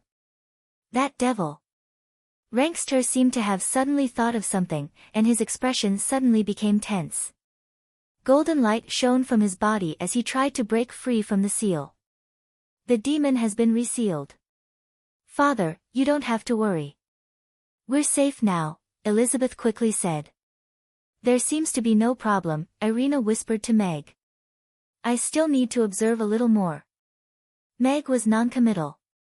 Back when Joshua was being controlled by the demon, he did not show any signs of abnormality and fooled countless people. Douglas and Lewis were also overjoyed. If Rankster could regain his consciousness, it would undoubtedly be a good thing for the giant dragons. Has it been sealed again? Rankster was slightly taken aback. His gaze turned and landed on Meg, who was standing at the side. He was shocked. Alex? Why are you here? However, a pained expression soon appeared on his face, and some messy memory fragments began to flash in his mind. Father. Elizabeth looked at him nervously. After a long time, Rankster digested those memories, and sighed with a grave expression. I am a sinful dragon. Meg stepped forward, and said to Rankster, it seems like you have remembered some things. You don't have to be too guilty. However, we need to know what happened between you and Cthulhu. Why did you appear in the sealed cave under Dragon Island? And why did you follow Cthulhu here? Rankster pondered for a while, and said, 3 years ago, I discovered that ancient ruin under Dragon Island. Because there was black demonic aura leaking out, and there was a terrifying aura, I stayed behind to watch and observe. However, I did not expect that black demonic aura to slowly erode my consciousness, and I was finally controlled by it. When it escaped, I tried to kill it, but I was far from being its match, and was completely controlled. After that, I lost all my memories. However, I remembered some fragments just now. It brought me to the ice field, and started to dig and summon ancient corpses. You and I even fought before, and I also killed humans and my tribesmen. Rankster's voice was a little low with deep self-reproach. As a proud giant dragon, he could not accept becoming the devil's accomplice and bringing disaster to this world. Moreover, he had personally killed dozens of giant dragons and hundreds of allied forces. His hands were stained with the blood of many innocent people.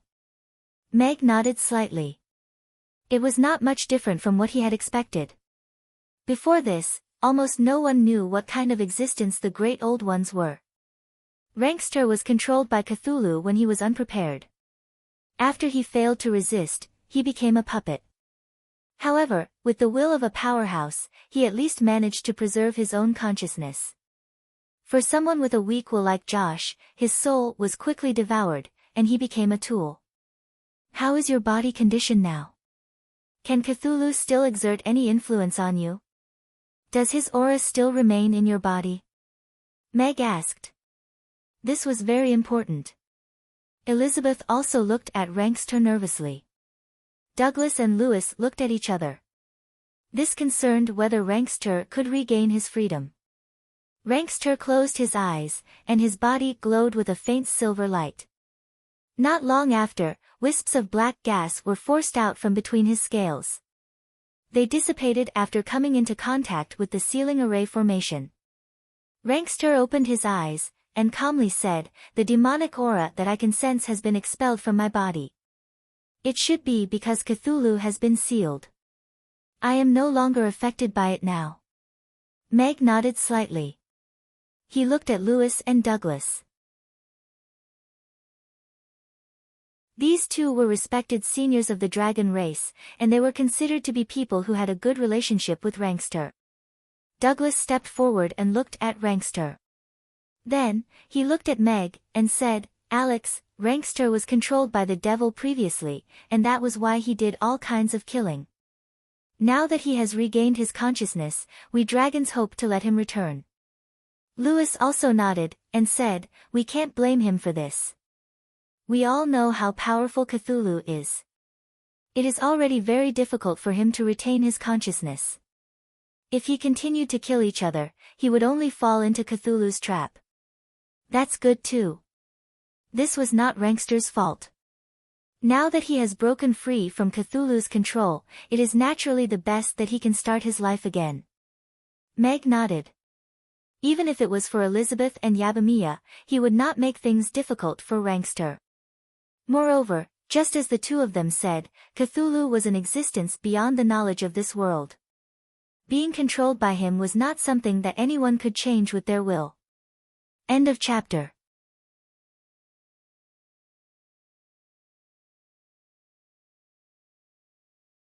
Chapter 2189. After the seal was removed, Rankster's body shrunk, and he became an uncle in silver armor. His face was chiseled, and his eyes were filled with the vicissitudes of life, but he was still handsome. He exuded the aura of someone with a story. He looked exactly like the #1 uncle that young ladies liked the most. Father.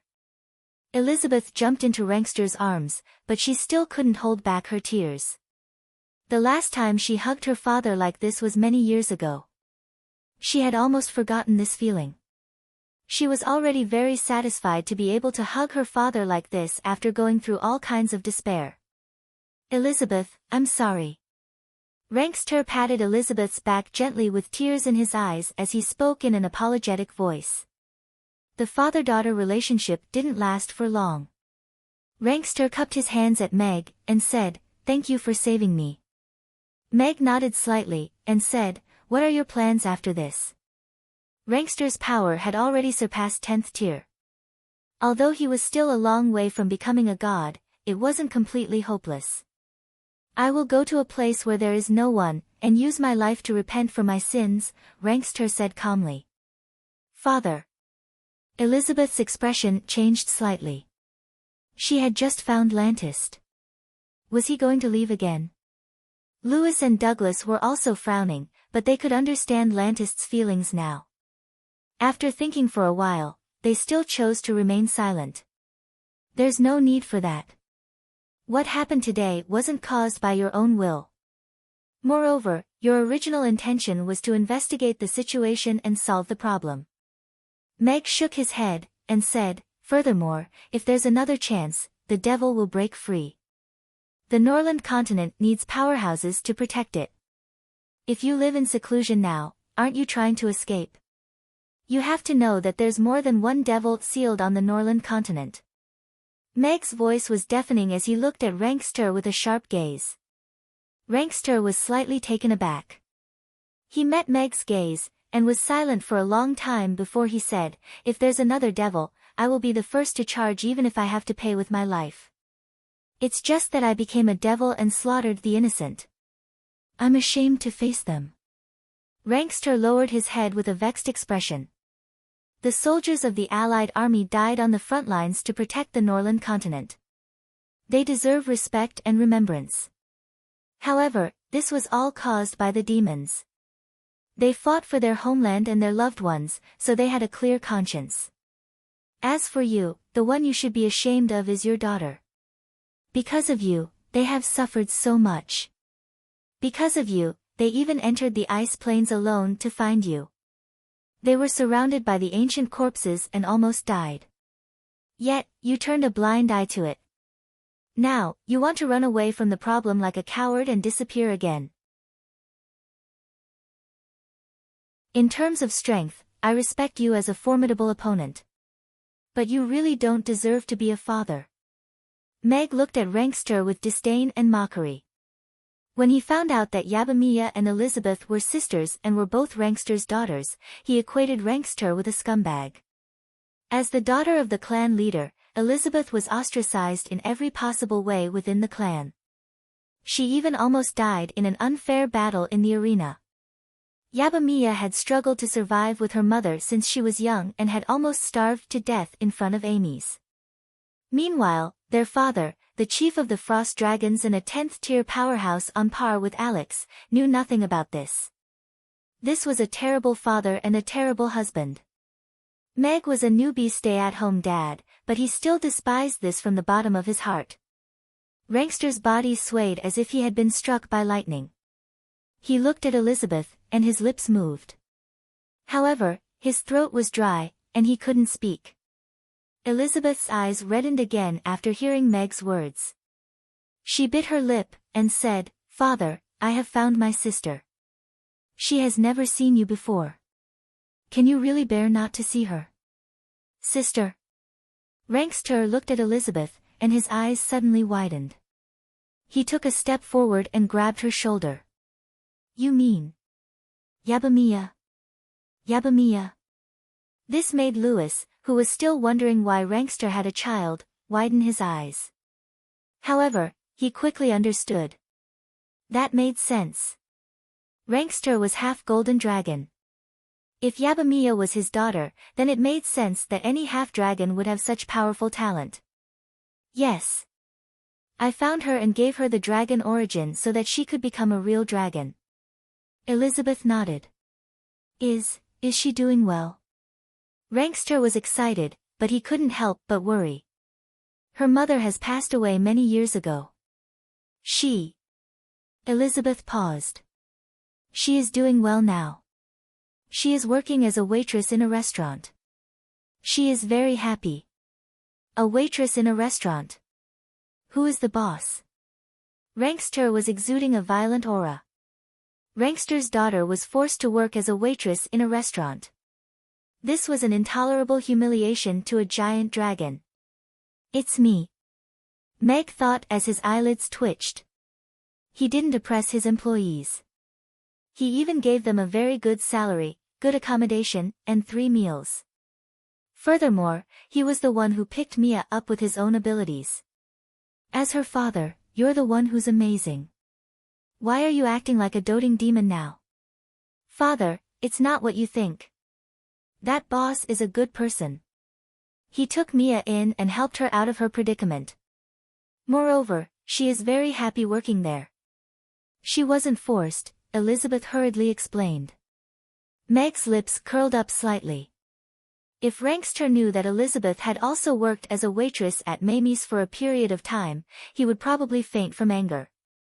Although they seemed to be evenly matched in terms of fighting, he still won this round in the end. Is that so? Rankster was deep in thought.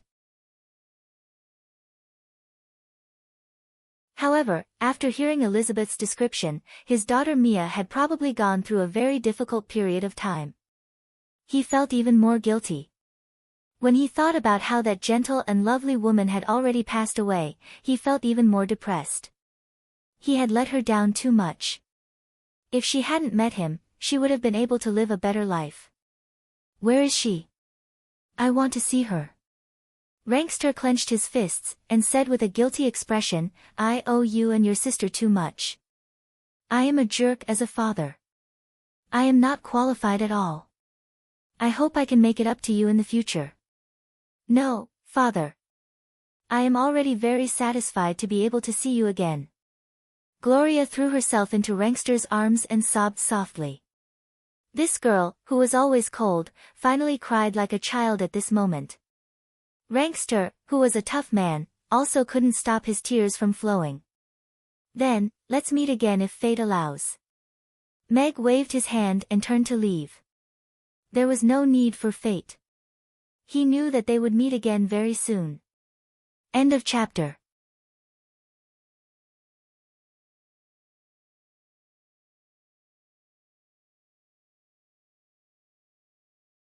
System, why don't you just give me a dozen industrial blueprints? It would be best if they are from the electric era, the kind that can directly lead this world into the electric era, Meg said inwardly. Host, you're dreaming, the system replied decisively. I'm just being vigilant in times of peace. Think about it, although Cthulhu has been temporarily sealed, there's a chance that our Vesa or Hastur will appear one day. A world without a technological tree is really at a disadvantage. Furthermore, there's an ancient being and technology that's tens of thousands of years ahead of the Norland continent in the underground city. If their ruler wants to come and bully us one day, wouldn't the Norland continent be in trouble? Meg said seriously. The system doesn't have the authority to make such a decision. No matter what Meg said, the system remained unmoved. Furthermore, raising the world's technological level suddenly will bring unknown risks to the world. It's not in line with the normal evolution principle. Host, please don't interfere forcefully. Otherwise, you might attract divine punishment, the system warned. Divine punishment? Meg thought of the lightning tribulation that day, and raised his eyebrows. It seemed like there was no way to rely on the system to ascend directly. But now that Lantist's underground city has sunk, and the passageway between the realms has been opened up. If the ancient being's advanced technology comes directly to the Norland continent, wouldn't it be even worse? Meg frowned. Furthermore, the ancient being's technological level is far beyond Earth's. Their food must be very advanced. This is not beneficial for me to become an outstanding god of cookery. There's limited information at the moment, so we can't evaluate the food standard of the ancient being. However, host, please have more confidence in yourself. Food might be able to evolve to be more concise and nutritious, but taste is determined by the heart. It won't increase because of the advancement of technology, the system replied. Meg pondered for a while, and felt that what the system said was right. Delicacies were made by chefs, not engineers. Just like those intoxicating delicacies on Earth, most of them originated from a small restaurant. Meg ended the conversation with the system, and then had a brief conversation with Dominic before leaving with Irina. Back to Chaos City? Irina asked him. I want to send you back. I still have to make a trip to Lantist. Meg explained, the ancient being blew up Cthulhu's nest, and accidentally sunk Lantist. Isn't Lantist at the bottom of the sea? Irina frowned. Then, she suddenly thought of something, and her eyes widened. It fell into the underground city.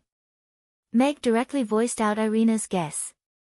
Then, does it still exist? I heard there were no casualties. The ancient being is discussing how to deal with this sudden incident. This was the news that she had sent him previously. He was close to Lantist, and was one of the few people who knew about the existence of the ancient being. I'm not sure what's the situation in the underground city. To Lantist, this could be a danger, but it could also be an opportunity, Meg added. Meg had a much better impression of the ancient being after she took the initiative to support the northern battlefield and the ancient being blew up Ila city, which solved the Norland continent's worries.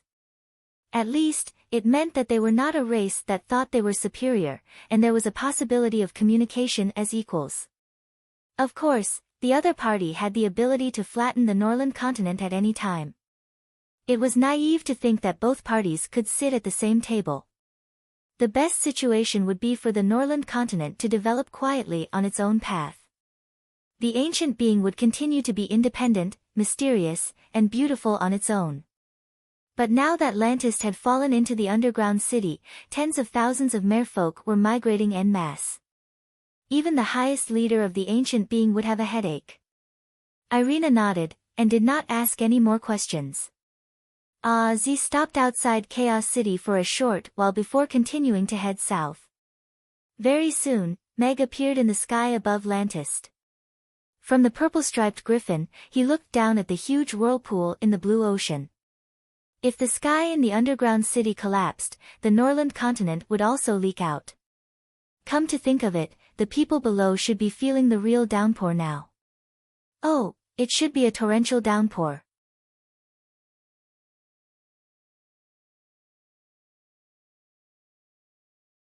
Chapter 2191. Meg arrived at the boundless sea realm and saw She, who was already waiting there. She set up a simple concealment array to cover up the abnormality of the sea. Furthermore, this place was quite a distance away from the nearest demon island. Ever since Lantist obtained the rights to this sea, the demons rarely entered this area. What's the situation now? Meg went straight to the point as he boarded She's battleship. The message that she sent him earlier was very brief, so he was still in the dark about the exact situation. The hole will be sealed up soon, but before that, Lantist needs to make a decision, she said to Meg. What is it? Lantist fell into the underground world, and they have landed safely with no casualties. However, they are currently under house arrest. Although they haven't come into contact with the existence of life in the underground world, they have seen another world. Therefore, we have decided to give them two choices. One is to return to the Norland continent. We will send all the merfolk back to the Norland continent and erase all their memories of the underground world. The other is to settle down in the underground world. We will give them the original area of our Ila city and let them have a territory in the underground world, she said. This was the first time Meg heard her speak so much. There was a lot of information, and it was very important. Lantist had fallen into the underground world, and it was obviously not easy to send tens of thousands of merfolk back to the Norland continent and erase their memories of the underground world. There were methods to erase memories, but most of them were flawed. It could cause the victim to die or become stupid, and there could also be situations where the spell would be ineffective. The former was unacceptable to the merfolk of Lantist, and the latter was what the underground world was worried about. Therefore, the other party gave another condition for the merfolk of Lantist to stay in the underground world. This way, the secret would be kept, and all worries would be eliminated. Judging from the fact that there were no records of the underground world on the Norland continent, the underground world was very good at controlling people's excursions. Meg pondered for a while before asking she seriously, what kind of existence is the underground world? What kind of status will Lantist have in the underground world? Is there a possibility of being bullied or even exterminated? Lantist had helped him a lot, and Gina was an employee and friend of the restaurant. Meg was very responsible for knowing this crucial information. I can't reveal too much information about the underground world to you, but I can promise you that the underground world is led by the ancients. It's a federation where many races coexist, has a more stable system than the Norland continent, and there are strict laws to restrict it. After Lantist to stay in the underground world, the ancients of the underground world, the ancients, the underground world, and the ancients. The ancient ones would protect the safety of the Federation and gradually support his growth and integration into the underground world. As for exterminating their race, the underground world is also a dangerous world, but it's currently under control. There hasn't been an enemy or force that can wipe out a state, she replied calmly. Is she? Mag stared at she for a while to make sure she was not lying to him. After all, this was an emotionless robot. Lying was not within her capabilities. In that case, joining the underground city would be a once-in-a-lifetime opportunity for Lantist. This was an opportunity for their entire race to leap directly from the closed underwater world into a high-tech world. To most of the merfolk, the Norland continent was a foreign and dangerous place with a 10th-tier upper limit. But in the underground world, they would have better living conditions and greater possibilities in the future. On one hand, they had to risk becoming idiots and return to the chaotic Norland continent without a stable territory. On the other hand, they had to join the underground world and ride on the coattails of the rich to run towards a better tomorrow. Anyone with half a brain would know which one to choose, right? I will pass on your conditions to the people in charge of Lantist, and they will make the decision themselves, Meg said. This concerned the future and fate of a race. It was not something an outsider like him could decide. She nodded. She looked at Meg, and sincerely said, the previous war was very exciting. Even so, I still hope there won't be a next time. Meg shook his head with a smile. There was nothing exciting about a war. There were only countless corpses of warriors lying on the icy plains. Dexter and Gina, who set off early, only arrived at the Lantist Sea half an hour later. They looked at Meg, who was sitting on the griffin's back, and hurriedly urged their flying steeds to get closer. Master, look! Gina exclaimed as she pointed below. Dexter looked down, and his expression changed as well. There was now a giant whirlpool on the originally calm sea surface. It seemed to be connected to the bottom of the sea. Someone had set up a camouflage spell formation on the sea surface. Mr. Meg, what's going on? Dexter quickly asked. Previously, Meg only said that there was a change in Lantist, and asked him to return immediately. However, he did not expect Mr. Meg to arrive before them. Looking at the current situation on the sea surface, his heart sank, and he could not hide the worry on his face. Meg looked at Dexter and Gina, and tried to speak in a gentle voice. What I am going to say next may be beyond your knowledge, but everything is true. You have to be mentally prepared. All right. Dexter nodded. Meg had given Lantist a new lease on life, and he was a very trustworthy friend. Lantist sank again, Meg said. Huh? What? Dexter and Gina stared with their eyes wide open. Actually, there is another world below the Norland continent. They call themselves the underground city. The strange movement below Lantis these 2 days was the old nest of the sealed Cthulhu. There were many small devils there, and the forces of the underground city blew up the old nest.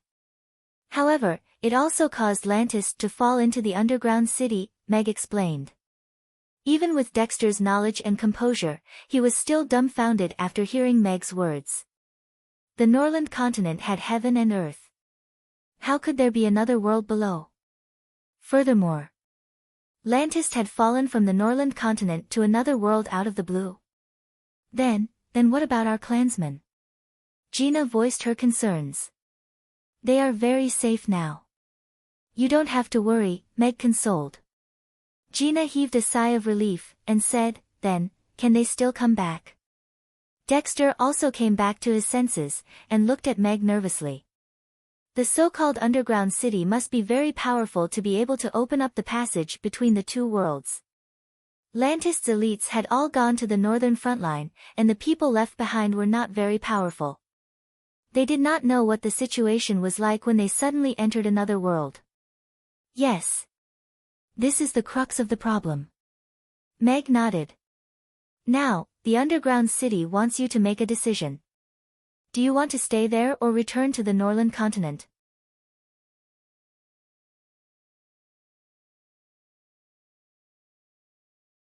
Chapter 2192.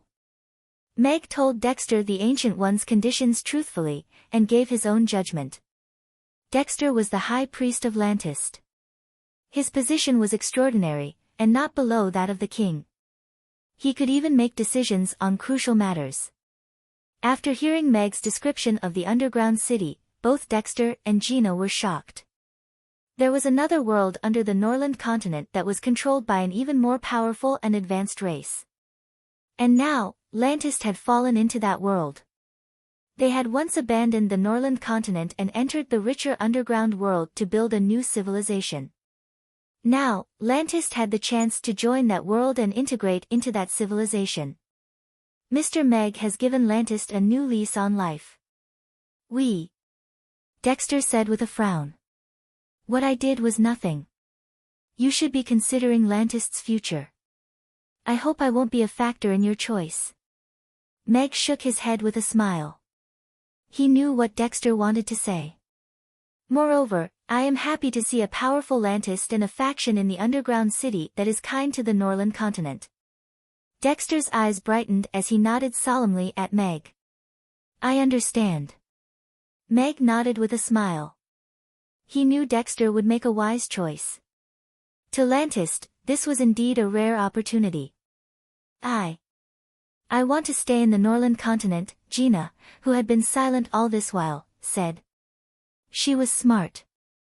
After listening to Meg and Dexter's conversation, she had already guessed that Lantis would stay in the underground city. Meg and Dexter looked at her. I want to stay in Amy's and continue to serve Mr. Meg. Gina looked at Meg, and seriously said, you saved me and brought hope to Lantis. You even found a bright future for Lantis. I want to stay and repay your kindness. Dexter looked at Gina and wanted to say something, but stopped himself. Gina had the purest royal blood flowing in her body, and she had extremely high magic talent. If she went to the underground city, she would have a high chance of breaking through the 10th tier upper limit. She was Lantis' future hope. However, he couldn't refute her words. Mr. Meg's kindness to Lantis was not something that could be repaid with words. Gina, your parents, relatives, and friends will go to the dungeon. If you stay, you might not have the chance to see them again. Meg looked at Gina with a smile. Silly girl, you don't owe me anything. You should pursue a better future instead of being bound by the so-called gratitude. No. I want to stay at Mamie's not only because I want to repay your kindness, but also because of the loving colleagues and the delicious food. Gina's tone was firm. Although she was blushing at the end, she had no intention of changing her mind. I must stay. I like the Norland continent and this world. This child. Dexter sighed. He felt helpless and wanted to laugh. After all, he was a child who had been learning magic from him since he was young. He was very clear about his character. He was obviously a gentle person, but he was stubborn.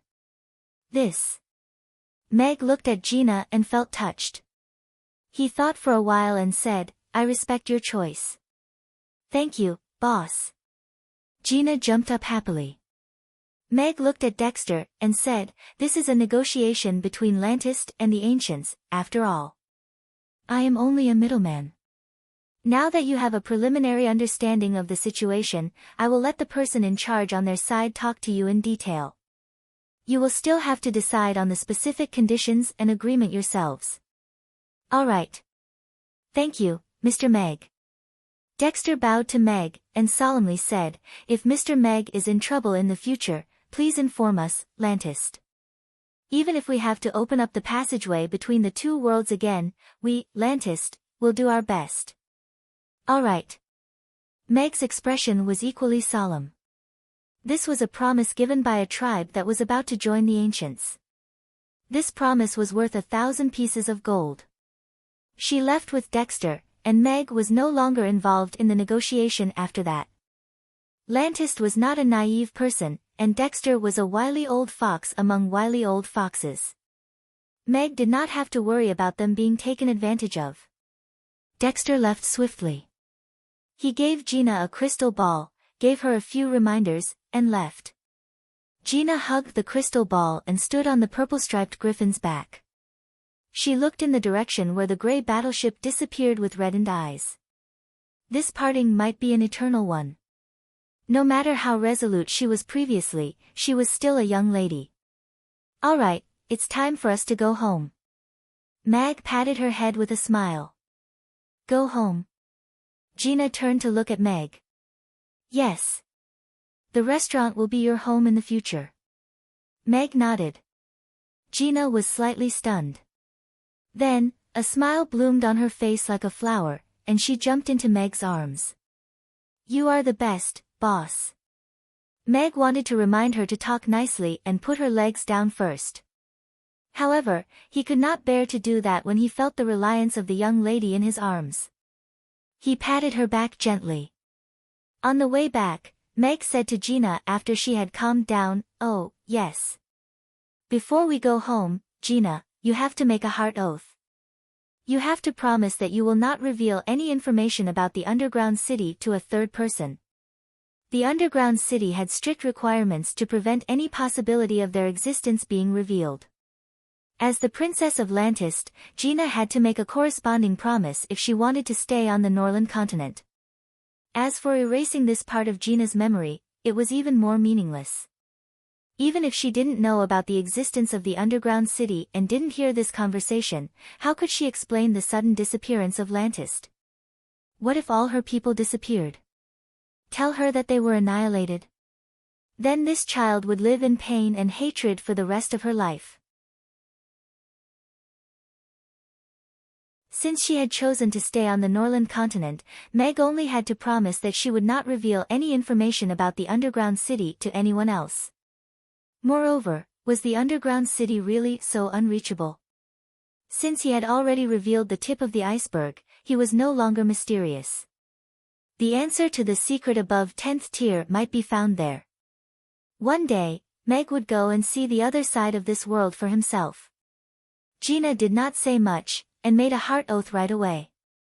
Meg forwarded the image of her making the oath to She, and told her that Gina had chosen to stay on the Norland continent. Will I really not have the chance to see them again in the future? Gina asked softly, feeling a little down after making the oath. Don't worry. When you grow up and become stronger, you will definitely be able to see them again, Meg said to her encouragingly. Gina was very talented. She would definitely be able to break through 10th tier in the future. Really? Gina's eyes lit up. Of course.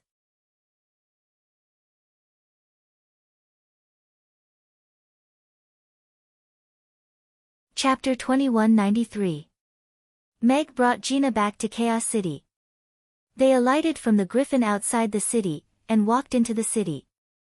Before they reached the restaurant, they saw a few children crowding in front of the magic potion shop. Meg went up to them with a smile, and asked, "What treasure are you looking at?" Amy, and Anna, and Jessica were all there. They were squatting on the ground in a circle. "Father!" Amy heard the voice, and turned around quickly. Her eyes lit up when she saw Meg. She stood up and opened her arms, asking for a hug. Meg picked up the little cotton-padded jacket, and kissed her tender little face with a smile. Amy also hugged Meg's face and returned a sweet kiss. Then, she happily said, "Father, you're finally back. I missed you so much. I couldn't eat or sleep well these few days. I missed Amy very much too." Meg felt warm in his heart. However, seeing that the little one's baby fat didn't decrease at all, he could tell that Cece didn't mistreat them these few days. "So, do you want father to make you a good meal as compensation?" Meg asked with a smile. Amy stretched out 2 fingers, and said softly, "If it's just one meal, it doesn't seem to be enough. At least 2 meals." Meg's smile widened. This little one had already learned how to bargain. And Anna were also very happy to see Meg return. "Uncle Meg, you're back. Is big sister Shirley back?" Anna asked with concern. She should be back too." Meg nodded with a smile. Shirley was slightly injured on the battlefield, but it wasn't a big problem. She should be with the night elves now, and might not be disbanded yet. "That's great." Anna's eyes lit up, and a relieved expression appeared on her little face. "You're back. That's great," and said with sign language. Meg smiled and reached out to stroke her head.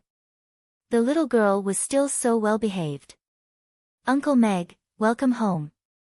Jessica looked up at Meg and said in a crisp voice.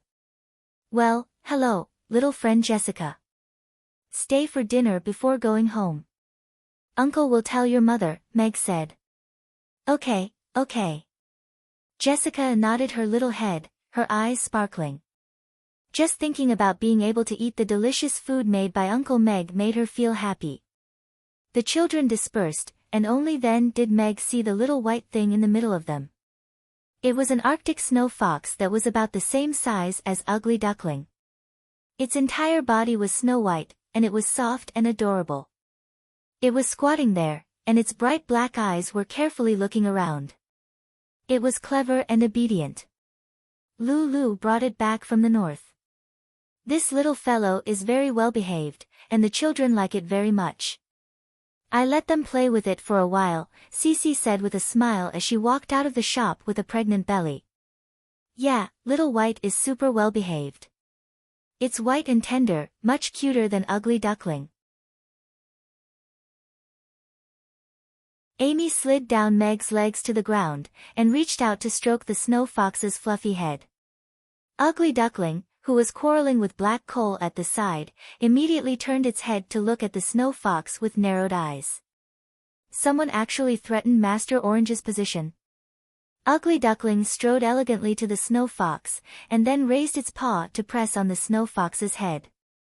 The snow fox's eyes gradually widened, and it looked at Ugly Duckling from the corner of its eyes. It trembled and didn't dare to move. Meow! Ugly Duckling turned its head and meowed at Amy smugly. You only know how to bully little White. You're not allowed to eat dinner tonight. Amy pushed its fat paw away. And 3 more rounds of running. Ugly Duckling tilted its head with a confused expression. There's a gathering at the restaurant tonight to celebrate the Norland continent's new life. You and Lulu should come too. Meg looked at Cece, and thanked her. Thank you for taking care of the 2 children for the past few days. The 2 children are very obedient, and Mia and the rest also played with them. I didn't do anything. Cece waved her hand with a smile. Then we'll come over for dinner tonight. Okay. Meg nodded with a smile. Then, he said to Amy, Amy, go and invite teacher Julian over for dinner later. Okay. Amy nodded. She stuck her head out to look into the magic potion shop, and mumbled softly, "They're super obsessed after learning Gamoku." Meg returned to the restaurant, and pushed open the door. Looking at the tables and chairs in the quiet kitchen, he felt his body and mind finally relax at this moment. Although life as Superman was exciting, it wasn't the life he wanted. Instead, he could get the peace he wanted in the restaurant. Being the boss of Mamie's was actually his favorite identity. Creating delicacies and bringing a sense of novelty and happiness to the diners. This sense of accomplishment was much stronger than killing 100 ancient corpses with a sword. "Mamie's, your emperor is back." Meg opened his arms and walked into the restaurant. Light stood on his body, and cast a long shadow in the restaurant. After a while, Meg put down his hands and looked back. After making sure that no one was paying attention to his actions, he quickly turned around and closed the door. His Chinibu was acting up again, it was too embarrassing. Meg took a shower, changed into a chef's uniform, and went downstairs to prepare some dishes for the banquet. The matter with Cthulhu had been settled, and the new peace treaty had been signed. Currently, this world didn't need Meg to do anything for the time being. But the customers of Mamie's needed him. Mamie's, which had been closed for almost a month, was under the great resentment of its regulars every day. Fortunately, Meg had prepared a lot of delicacies. When Mamie's reopened tomorrow, he planned to launch 2 new staples at once, shaved noodles and hot dry noodles, as well as a new breakfast, soup dumplings. He would also launch Mao Tai and Hannah's Brewery's rum at the same time. As for the dishes to go with alcohol, the spicy chicken and spicy river snails were ready to be released. However, Meg planned to slow down for a while and not spoil the customers too much. Although he had stood everyone up for a month, he was full of sincerity this time. In the evening, the invited customers came to Mamie's one after another. Besides the people in the restaurant, Meg also invited Cece and Lulu, Amy's master, Crassus, and Julian, Luna and Vivian, as well as Miss Gloria and Miss Hill, who were also invited. Yabamiya came, but she didn't see Elizabeth. It seemed like Rankster hadn't acknowledged her as his daughter yet. Shirley saw Elizabeth at the front line of the ice storm and told Mia that she was safe. She was already relieved, and her expression became more relaxed. "Let's celebrate the Norland continent winning this war." Meg raised his glass with a smile. "We should thank Alex. He ended this war," Crassus said with a smile. "To everyone. Cheers. Cheers. Dash. Cheers."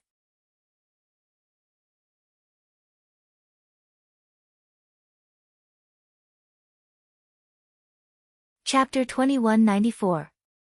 The party ended in a happy atmosphere.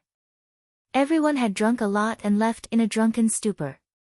Mag stood at the door and watched the guests leave. Suddenly, he noticed that the snow on the Aiden Square had melted, and the bare branches seemed to be accumulating energy. Perhaps one morning, he would be able to see sprouts on the branches. "Spring is coming soon," Irina said softly as she stood behind him. "Are the flowers blooming? Are the birds coming back?" Amy ran to the door, her eyes shining. There were so many flowers planted in the Aiden Square. Spring was coming, and it was beautiful. "Yes, soon." Meg nodded with a smile. He turned and closed the door, shutting it out with the cold wind. And ran down the stairs with a comic in her arms. She handed it to Meg with both hands. "A new work?" Meg reached out to take it. His eyes lit up when he saw Miss Black Cat wearing a black mask under the night sky. She was sexy and cute. After this period of learning and practice, Anne's style was very stable and matured day by day. The comic books in this world were too limited, so Meg took out a series of comic books from the comic books on Earth for Anne to learn. The little girl's learning ability was very strong. She fully absorbed the techniques of the big bosses while maintaining her own personal characteristics and honed her own style. It was extremely exquisite, and every detail was impeccable. in this aspect, and indeed had the concentration and speed that cartoonists envied. Hand speed was really important. Usually, cartoonists would take a few days to draw a cover, but Anne could finish a comic book in this time. Meg flipped open the comic book. The story was basically following the plot of Miss Black Cat's opera, but the transition from opera to comic book was done very cleverly by Anne, making the story still captivating. Yes, it's great.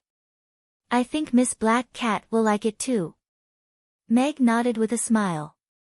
The completion rate was completely beyond his expectations. Our Anne is really a comic book genius. Irina also praised. She couldn't even draw a circle. Don't laugh, you're the same. A smile appeared on Anne's face, but she quickly asked in sign language, when are we going to Rodu again? Meg thought for a moment before replying, let's do it the day after tomorrow. The restaurant will be open for business tomorrow, and the day after that happens to be a holiday. Let's make a trip to Rodu and clean up the tavern. Amy's resuming business meant that the Saipan Tavern was about to close down. However, Meg thought of a compromise and asked Miss Effie and Mara to take over. Apart from the fact that they might not be able to make new dishes, the supply of alcohol would not be a problem. Of course, the premise was that Miss Effie was willing to be the hero. He was also curious as to whether the Black Cat Opera House would move into the venue that he had left behind and how it was doing now. How's the situation in Lantis now? Irina finally found a chance to be alone with Meg when they were lying in bed at night. They will probably choose to join the underground city, and leave the Norland continent forever, Mag said as he repeated his conversation with she and Dexter to her briefly. Then, Gina chose to stay. She said she likes the restaurant and everyone. She doesn't want to go to the underground city, so she made a heart oath and decided to stay on the Norland continent, Meg explained. Gina is a good lady. The restaurant will be her home in the future. Irina nodded. We will prepare a generous dowry for her when the time comes. We will be her maiden home. Meg nodded in agreement. What if she doesn't want to marry anyone but you? Irina looked at him with a smile. Will this money be taken out of your left pocket and into your right pocket? Meg raised his eyebrows slightly, and immediately said seriously, am I that kind of person? I don't know if you are, but Gina will stay because she wants to repay your kindness, Irina said with a chuckle. Gina is a good lady. Meg didn't dare to continue the conversation, and could only be a recorder. Frost Dragon Island. Fox looked at the man walking slowly into the hall with a pale face. The terrifying aura made his legs tremble, and he finally couldn't control himself and knelt on the ground. Great Elder, save me! Fox shouted as he turned his head to look at Douglas, who was sitting on the high seat. Douglas's expression was cold and indifferent. On the high seats, the elders wanted to say something, but they didn't. They looked at Rankster in his silver armor, and didn't say anything in the end. This was the only man on the Norland continent who could be on par with Alex. Fox, this useless fellow, still hadn't broken through to 10th tier even until now. Everyone knew what Rankster's return meant. The Frost Dragon Emperor was back. And judging from his past actions, no one would doubt the consequences of offending him. Even if it was an elder, if they offended him, he would dare to kill them in front of you. Rankster walked in front of Fox, and looked at him from above with a cold smile. Beside him, Elizabeth was wearing a long silver dress, and also had a cold expression. I heard you want to be the chief, Rankster said with a smile. I. Fox felt that the terrifying aura made him unable to breathe. His voice trembled as he said, I just didn't want the Frost Dragon tribe to be without a leader.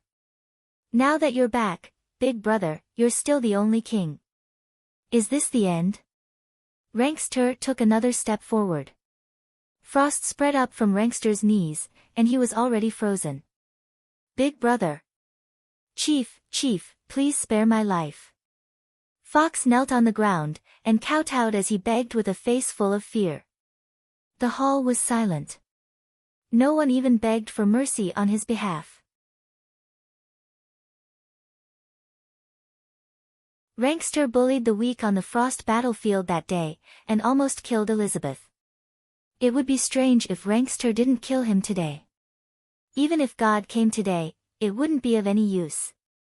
Rankster couldn't hide the disgust in his eyes as he raised his right hand. Right at this moment, Elizabeth, who had been silent all this while, said, "Father, leave him to me." Rankster glanced at Elizabeth and retracted his hand. He nodded and took a step back. "Why, Elizabeth, I've treated you well. Please spare me, spare me.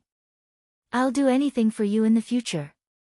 Fox said emotionally as he looked at Elizabeth, grabbing onto a thread of hope. "I'll give you a chance.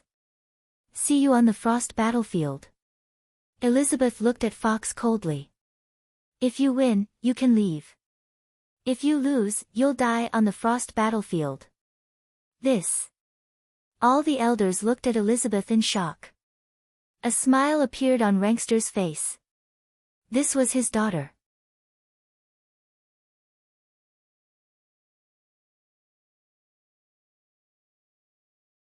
Chapter 2195. Fox's eyes widened, and a hint of joy appeared in his eyes as if he had found a life-saving straw. "I agree," Fox said quickly. Although he could feel that Elizabeth's aura was stronger than before, she should have succeeded in breaking through. However, he was still confident that he could defeat Elizabeth, who had just broken through to the 9th tier. But if Rankster were to attack, he would die without a doubt. "Elizabeth, do you want to invite Fox to a death match?" Douglas's cold voice echoed in the hall. "Yes." Elizabeth nodded. Just a few months ago, in this hall, she had accepted that unfair challenge.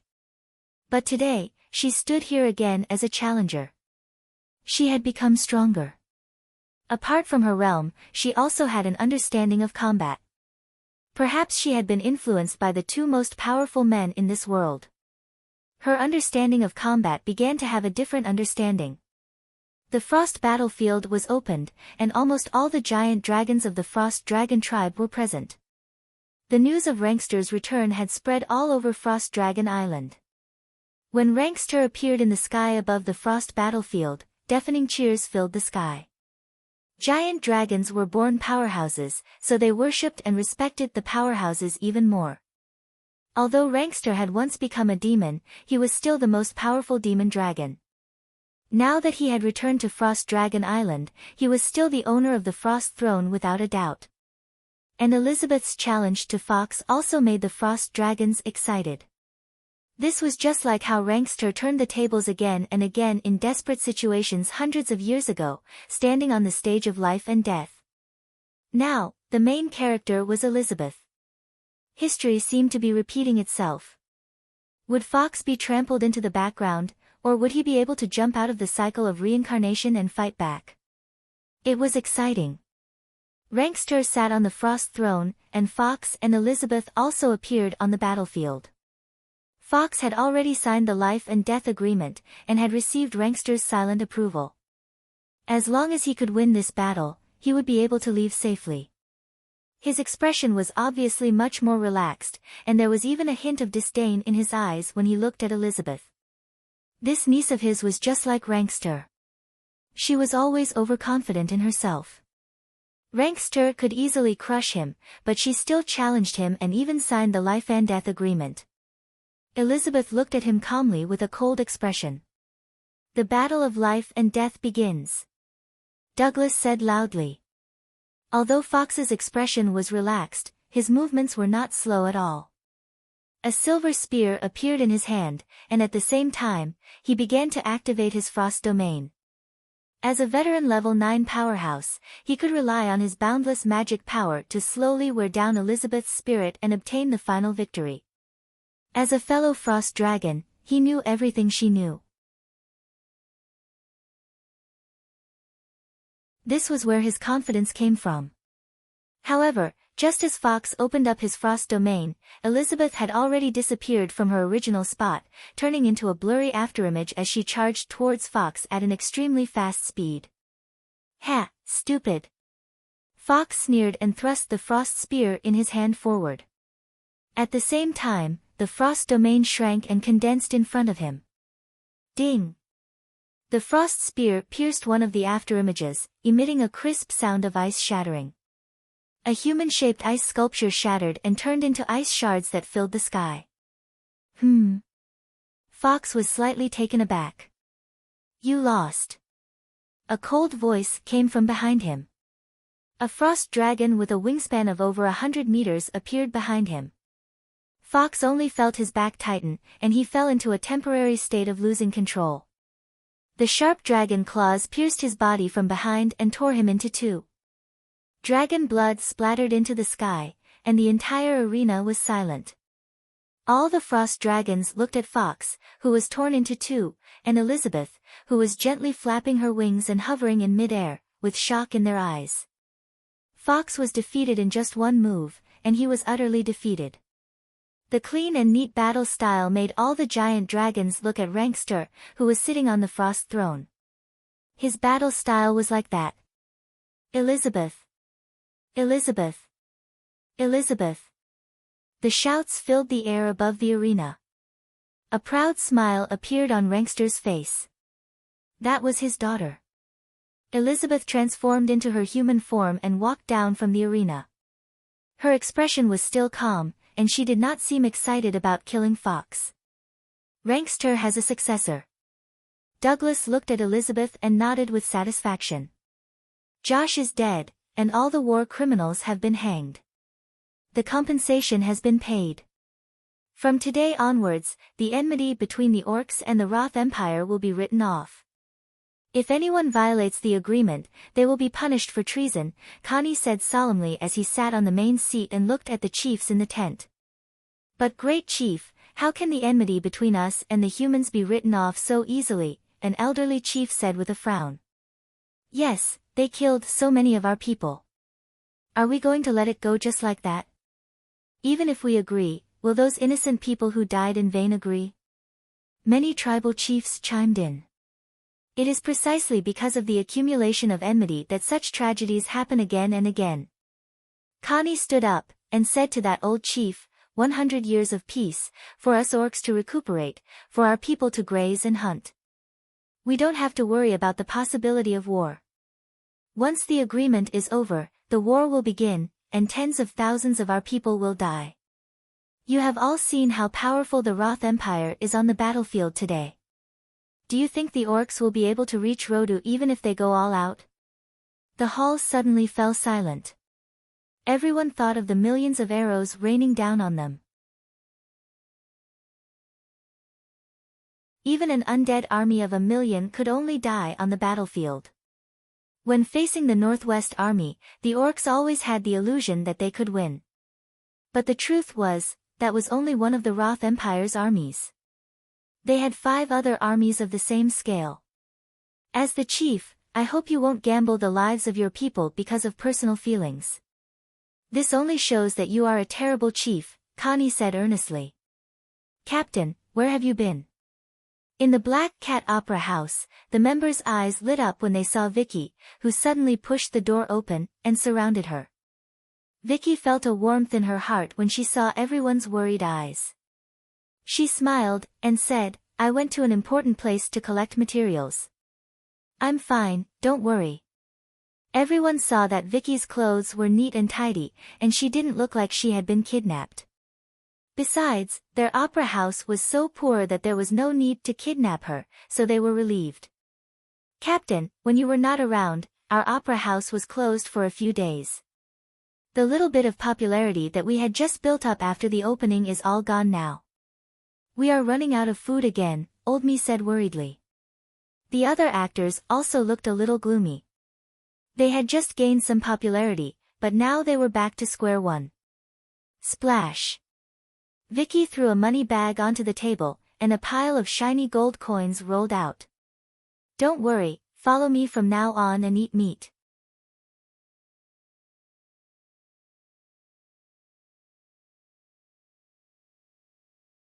Chapter 2196.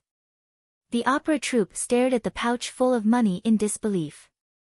There were so many gold and silver coins that they almost overflowed from the pouch. There were over 100 of them. Leader, you didn't sell yourself, did you? One of the actors asked hesitantly. The other actors also looked at Vicky, their eyes full of concern. In their eyes, this was the only way their leader could earn so much money in just a few days. Otherwise, they wouldn't have had such a pitiful life for the past 2 years. What are you talking about? Vicky patted the head of the actor who spoke earlier. She coughed softly and said seriously, I earned this with my own ability.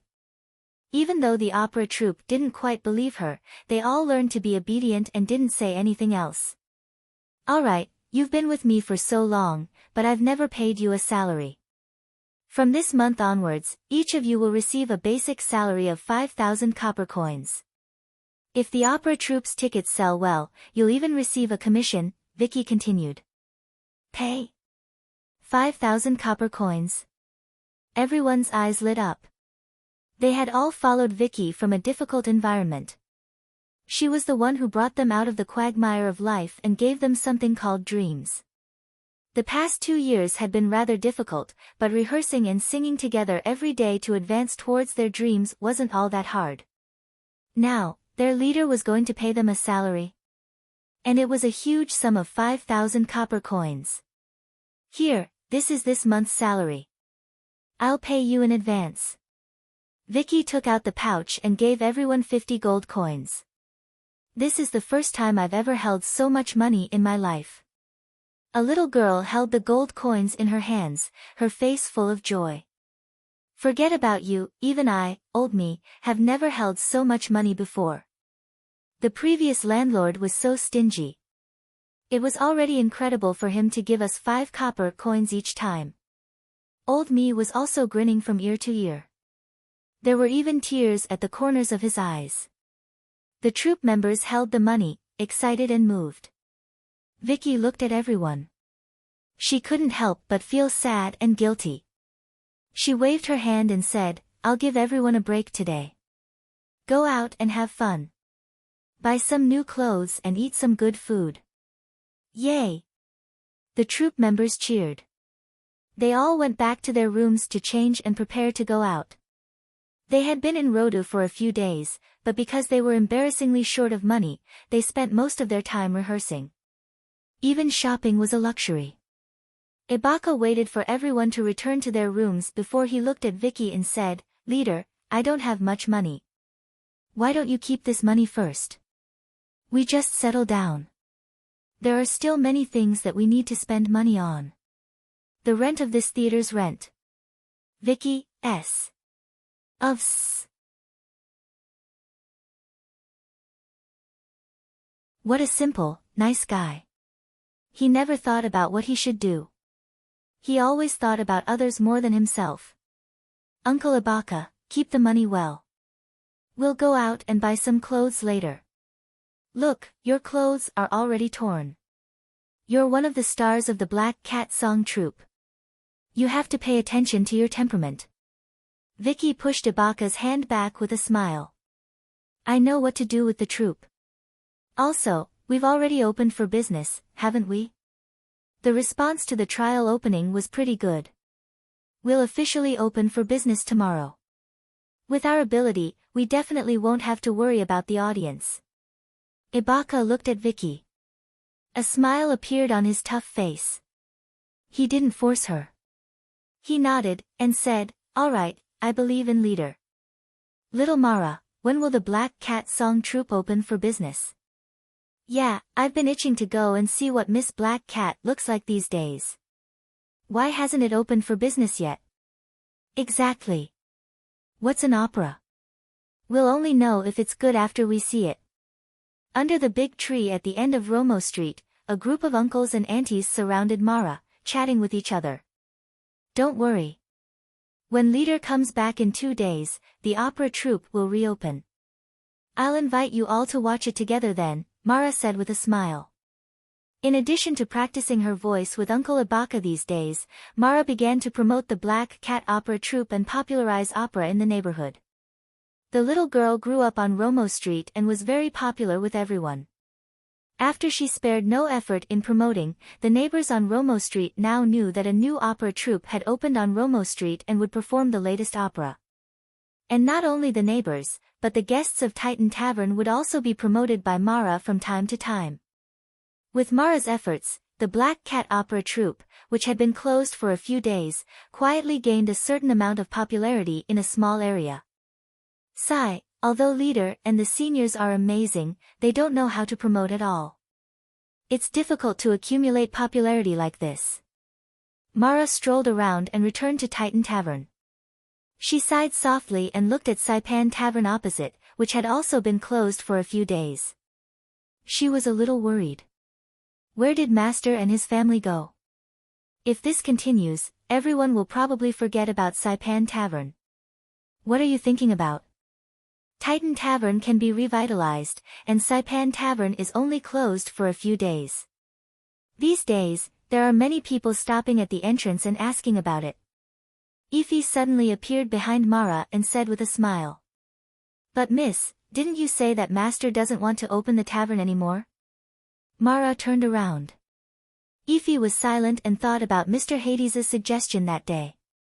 The business of the tavern was so good, but he closed it just like that. This meant that it was really nothing to him. If she didn't take over, Saipan Tavern might really disappear. Mara, do you want to be the boss? Ify asked with a smile. Me? Mara was stunned and quickly shook her head. I don't want to, I just want to be a waitress. Good for nothing. Ai Fei reached out and slapped her head. What a strange design, but it looks so gorgeous. I wonder if it can be made in a day. Gloria was holding a design blueprint and looking at the gorgeous black Lolita dress on it. Her eyes were shining as if she was admiring a piece of art. There were a few design blueprints beside her, and they were all very gorgeous clothes. These were the blueprints that Meg gave her at the end of today's gathering. He asked her to help him make a few clothes.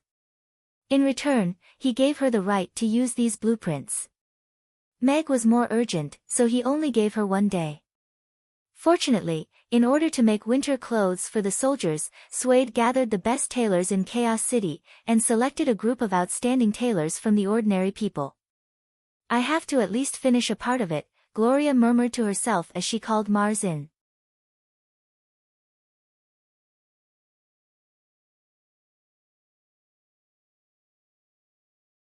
Chapter 2197.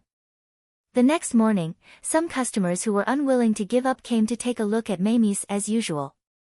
They were going to leave after taking a look so that they could find another place for breakfast. However, they didn't expect that Mamie's, which had been closed for almost a month, would reopen this morning. Open the door. Father. Mamie Restaurant's doors are open. Udyr exclaimed with elation as he looked at the small plaque that had been removed from the restaurant's door. It's really open. Dicas's eyes lit up too. He had been eating spring onion pancakes with his son for the past few days, and he missed Mr. Mac's breakfast very much. Whether it was soy milk, youtiao, or congee with pork and century egg, he missed them very much. Let's go. We'll eat at Mr. Mac's today. Dicas carried his son down from the horse-drawn carriage, and walked straight to Mamie's. There was a small blackboard at the door with the words written on it, Mamie's is open for business today. New breakfast product today, soup dumplings. New noodle dish, shaved noodles. Wow! There are 2 new breakfast products today. Dicas's eyes lit up. He was very busy at the city lord's castle. Apart from his rest days, he only had time to bring his son to Mamie's in the morning. Although he could never get sick of Mamie's breakfast, Dicas was still looking forward to Mr. Mac's new products. There was a saying going around in Chaos City's culinary world, Mr. Mac's products must be the best. This wasn't an exaggeration from a loyal fan. It was the truth. Whether it was the superb Buddha jumps over the wall, or the half-loved and half-hated stinky tofu, they all proved Mr. Mac's original creativity and impressive culinary skills.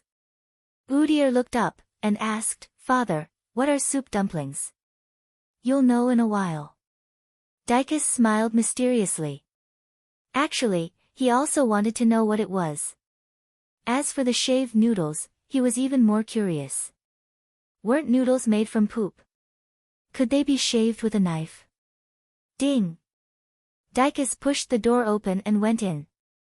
The restaurant had resumed business without warning, and the regulars hadn't received the news yet. Hence, the father and son were the restaurant's first customers. "Welcome," Yabamiya said with an energetic smile. "Hello, Sister Mia," Udyr greeted. Udyr was a regular customer of the ice cream shop, so he was familiar with Mia. "Mr. Mac, no one heard about the sudden opening," Dicus said with a smile as he looked at Meg, who was standing at the kitchen door. "Then the guests today must be true love," Meg said with a smile. "That's right. He comes every morning to take a look. He's never been so diligent except when he was chasing after his wife." Dicus nodded in agreement, and sat down with his son near the kitchen. "We've launched 2 new breakfast items today. You can try them," Meg recommended. He and Dicus were old friends, and he was the one who handled most of the matters related to the city lord's mansion. Dicus had already opened the menu. He quickly found the new soup dumplings in the breakfast section, as well as shaved noodles in the noodle section. The white and tender soup dumplings looked translucent and bulging as if they were filled with soup. Just looking at the picture made one salivate. The bowl of shaved noodles was thin and long like willow leaves. It was served with thick bone broth, covered with braised beef, and sprinkled with green onions and coriander. It looked very appetizing. Dicus had already made his decision after seeing the picture. "I'll have 2 soup dumplings and a bowl of shaved noodles," Dicus said. He then looked at Udyr. "What do you want?" "I also want soup dumplings, youtiao, and soy milk." Udyr quickly decided. It was quite like Dicus' style. "Then I'll have 1 soup dumpling, 1 youtiao, and a bowl of soy milk," Dicus said to Yabamiya. "Okay, please wait a moment." Mia nodded with a smile. Meg had already turned around and entered the kitchen. The soup dumplings were still steaming in the steamer. He took a small piece of dough and kneaded it into a thin strip.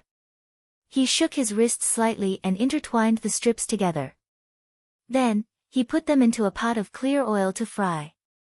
After a while, the small piece of dough expanded into a large and long golden youtiao. The youtiao was out of the pot and placed on the rack to drip oil. Meg had already picked up a large piece of dough and walked to the boiling pot. He held the dough in his left hand and a square kitchen knife in his right. He turned his wrist slightly, and the knife slid across the surface of the dough. A thin and long piece of dough flew into the pot. Chop, chop, chop. He cut it again and again. The dough leaves almost formed a line. They drew a beautiful arc and accurately jumped into the pot of soup. The soup boiled, and the dough leaves rolled on the surface of the soup like silver fish swimming in the water. It was very beautiful.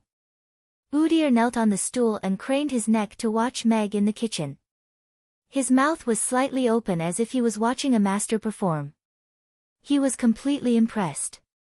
Dicus, who was sitting at the side, was also fascinated. Mr. Mac's cooking was like an exciting performance.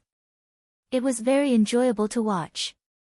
After a while, the breakfast that the father and son ordered was served on the dining table. "Please enjoy." Mia kept the tray and retreated to the side. The crystal-clear soup dumplings trembled slightly in the small bamboo basket. The bulging soup looked like it was going to burst out at any time. He really poured soup into it. Dicus was astonished. How did such a thin layer of skin manage to envelop the soup? How magical! As expected of Mr. Mac, he always had a strange way of thinking. Dicus couldn't take his eyes off the steaming bowl of knife-shaved noodles covered with braised beef. The aroma of the braised beef wafted into his nose along with the hot bone soup. His stomach, which had been empty for the night, began to grumble as if it couldn't wait any longer. Green onions and coriander decorated the soup. The knife-shaved noodles floated in the thick bone soup.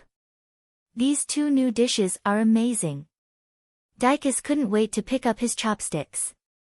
He carved the way to eat soup dumplings on the small bamboo basket.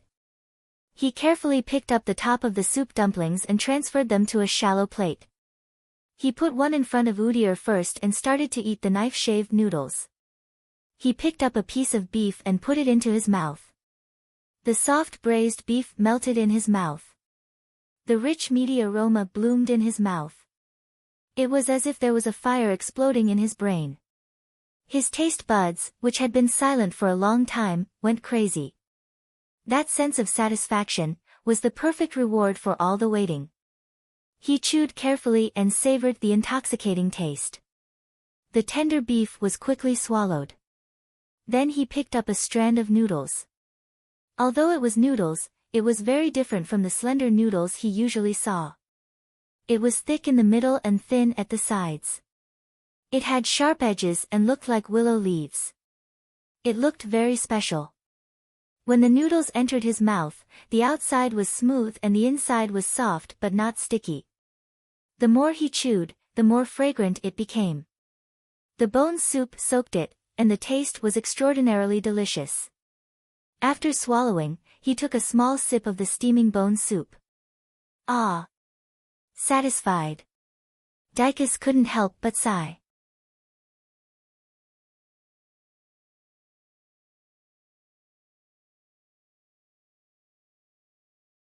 Chapter 2198. Gulp. Harrison and George, who had just entered, happened to see Dicus eating the sliced noodles. They swallowed their saliva at the same time. The aroma of the braised beef dispelled their drowsiness. The image of the sliced noodles slipping into their mouths made them imagine the smooth texture. Is this the legendary sliced noodles? Yes, I do. Harrison nodded thoughtfully. Mr. Mac, I want this. The two of them said almost at the same time. They looked at each other and smiled like best friends for life. Harrison and George had heard the news of victory yesterday, so they agreed to have breakfast, lunch, and dinner together today to celebrate. There was a kind of joy called eating all three meals together. The way foodies celebrated was just that simple. Their first choice was, of course, Amy's. They came with the mentality of giving it a try, but they didn't expect the restaurant to really open. The two of them were overjoyed, and tears welled up in their eyes. When they walked closer, they saw that there were actually two new products. When they pushed the door open, they saw the scene from before. There was nothing crueler than eating a bowl of braised beef sliced noodles in front of two hungry foodies. If there was, it would definitely be a steaming hot soup dumpling. Slurp, slurp, Udir came to the plate, took a small bite of the soup dumpling, and then put his mouth forward to suck the soup in small mouthfuls. The fragrant and delicious gravy was still slightly hot, but the little guy tasted it. Although his expression was a little twisted, he couldn't bear to spit out the gravy in his mouth. He opened his mouth and breathed out hot air before swallowing the gravy. In a short while, the gravy of the soup dumpling was in his little belly. He then took a bite of the shriveled dumpling. The thin skin of the dumpling was full of gravy and meat. The little guy's face showed a satisfied smile. Udir ate a soup dumpling and looked up at Dicus, saying, "The soup dumplings are too delicious." "Then have another one." Dicus smiled and gave him another soup dumpling. "Boss, I want this too," Harrison couldn't help but say as soon as he sat down. "Me too," George said as he sat down. "Okay, please wait a moment," Mia said with a smile. "You're especially early today." Meg greeted his two old friends with a smile. "Mr. Mac, I'm so early every day. It's just that you don't know." "You've wasted my effort," Harrison complained. "You can't believe that." "He's been preoccupied with that little girl recently," George said bluntly. "Something good is about to happen." Meg smiled. No, no, no. This kind of thing can't be rushed. Harrison hurriedly waved his hand and smiled shyly. But Mr. Mac, what have you been busy with recently? Why is the restaurant closed for so long? It's hard on us regular customers who are used to eating here. I'm busy saving the world. Meg smiled and went into the kitchen. It's true that he's the foodie who saved the world, George agreed. Forget it.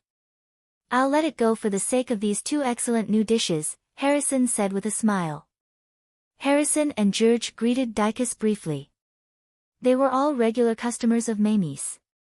Although they weren't familiar with each other, they had shared a table with each other occasionally, so the atmosphere was quite good. Brother, is this dough really that smooth? Harrison stared at Dicus for a while, and couldn't help but ask.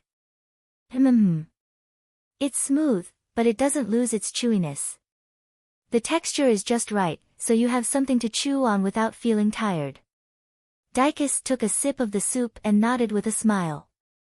He then pointed in the direction of the kitchen. There, Mr. Mac is about to start his performance. Let's watch before we eat. It'll be interesting. Harrison and George hurriedly looked into the kitchen, only to see Boss Mag holding a knife in one hand and a ball of dough in the other. The kitchen knife danced in his hand, and one thin and long dough leaf after another flew into the boiling pot of hot water. One fell into the pot, one floated in the air, and one just as the knife was unsheathed, the fish leaped into the air one after another. It was an exquisite performance.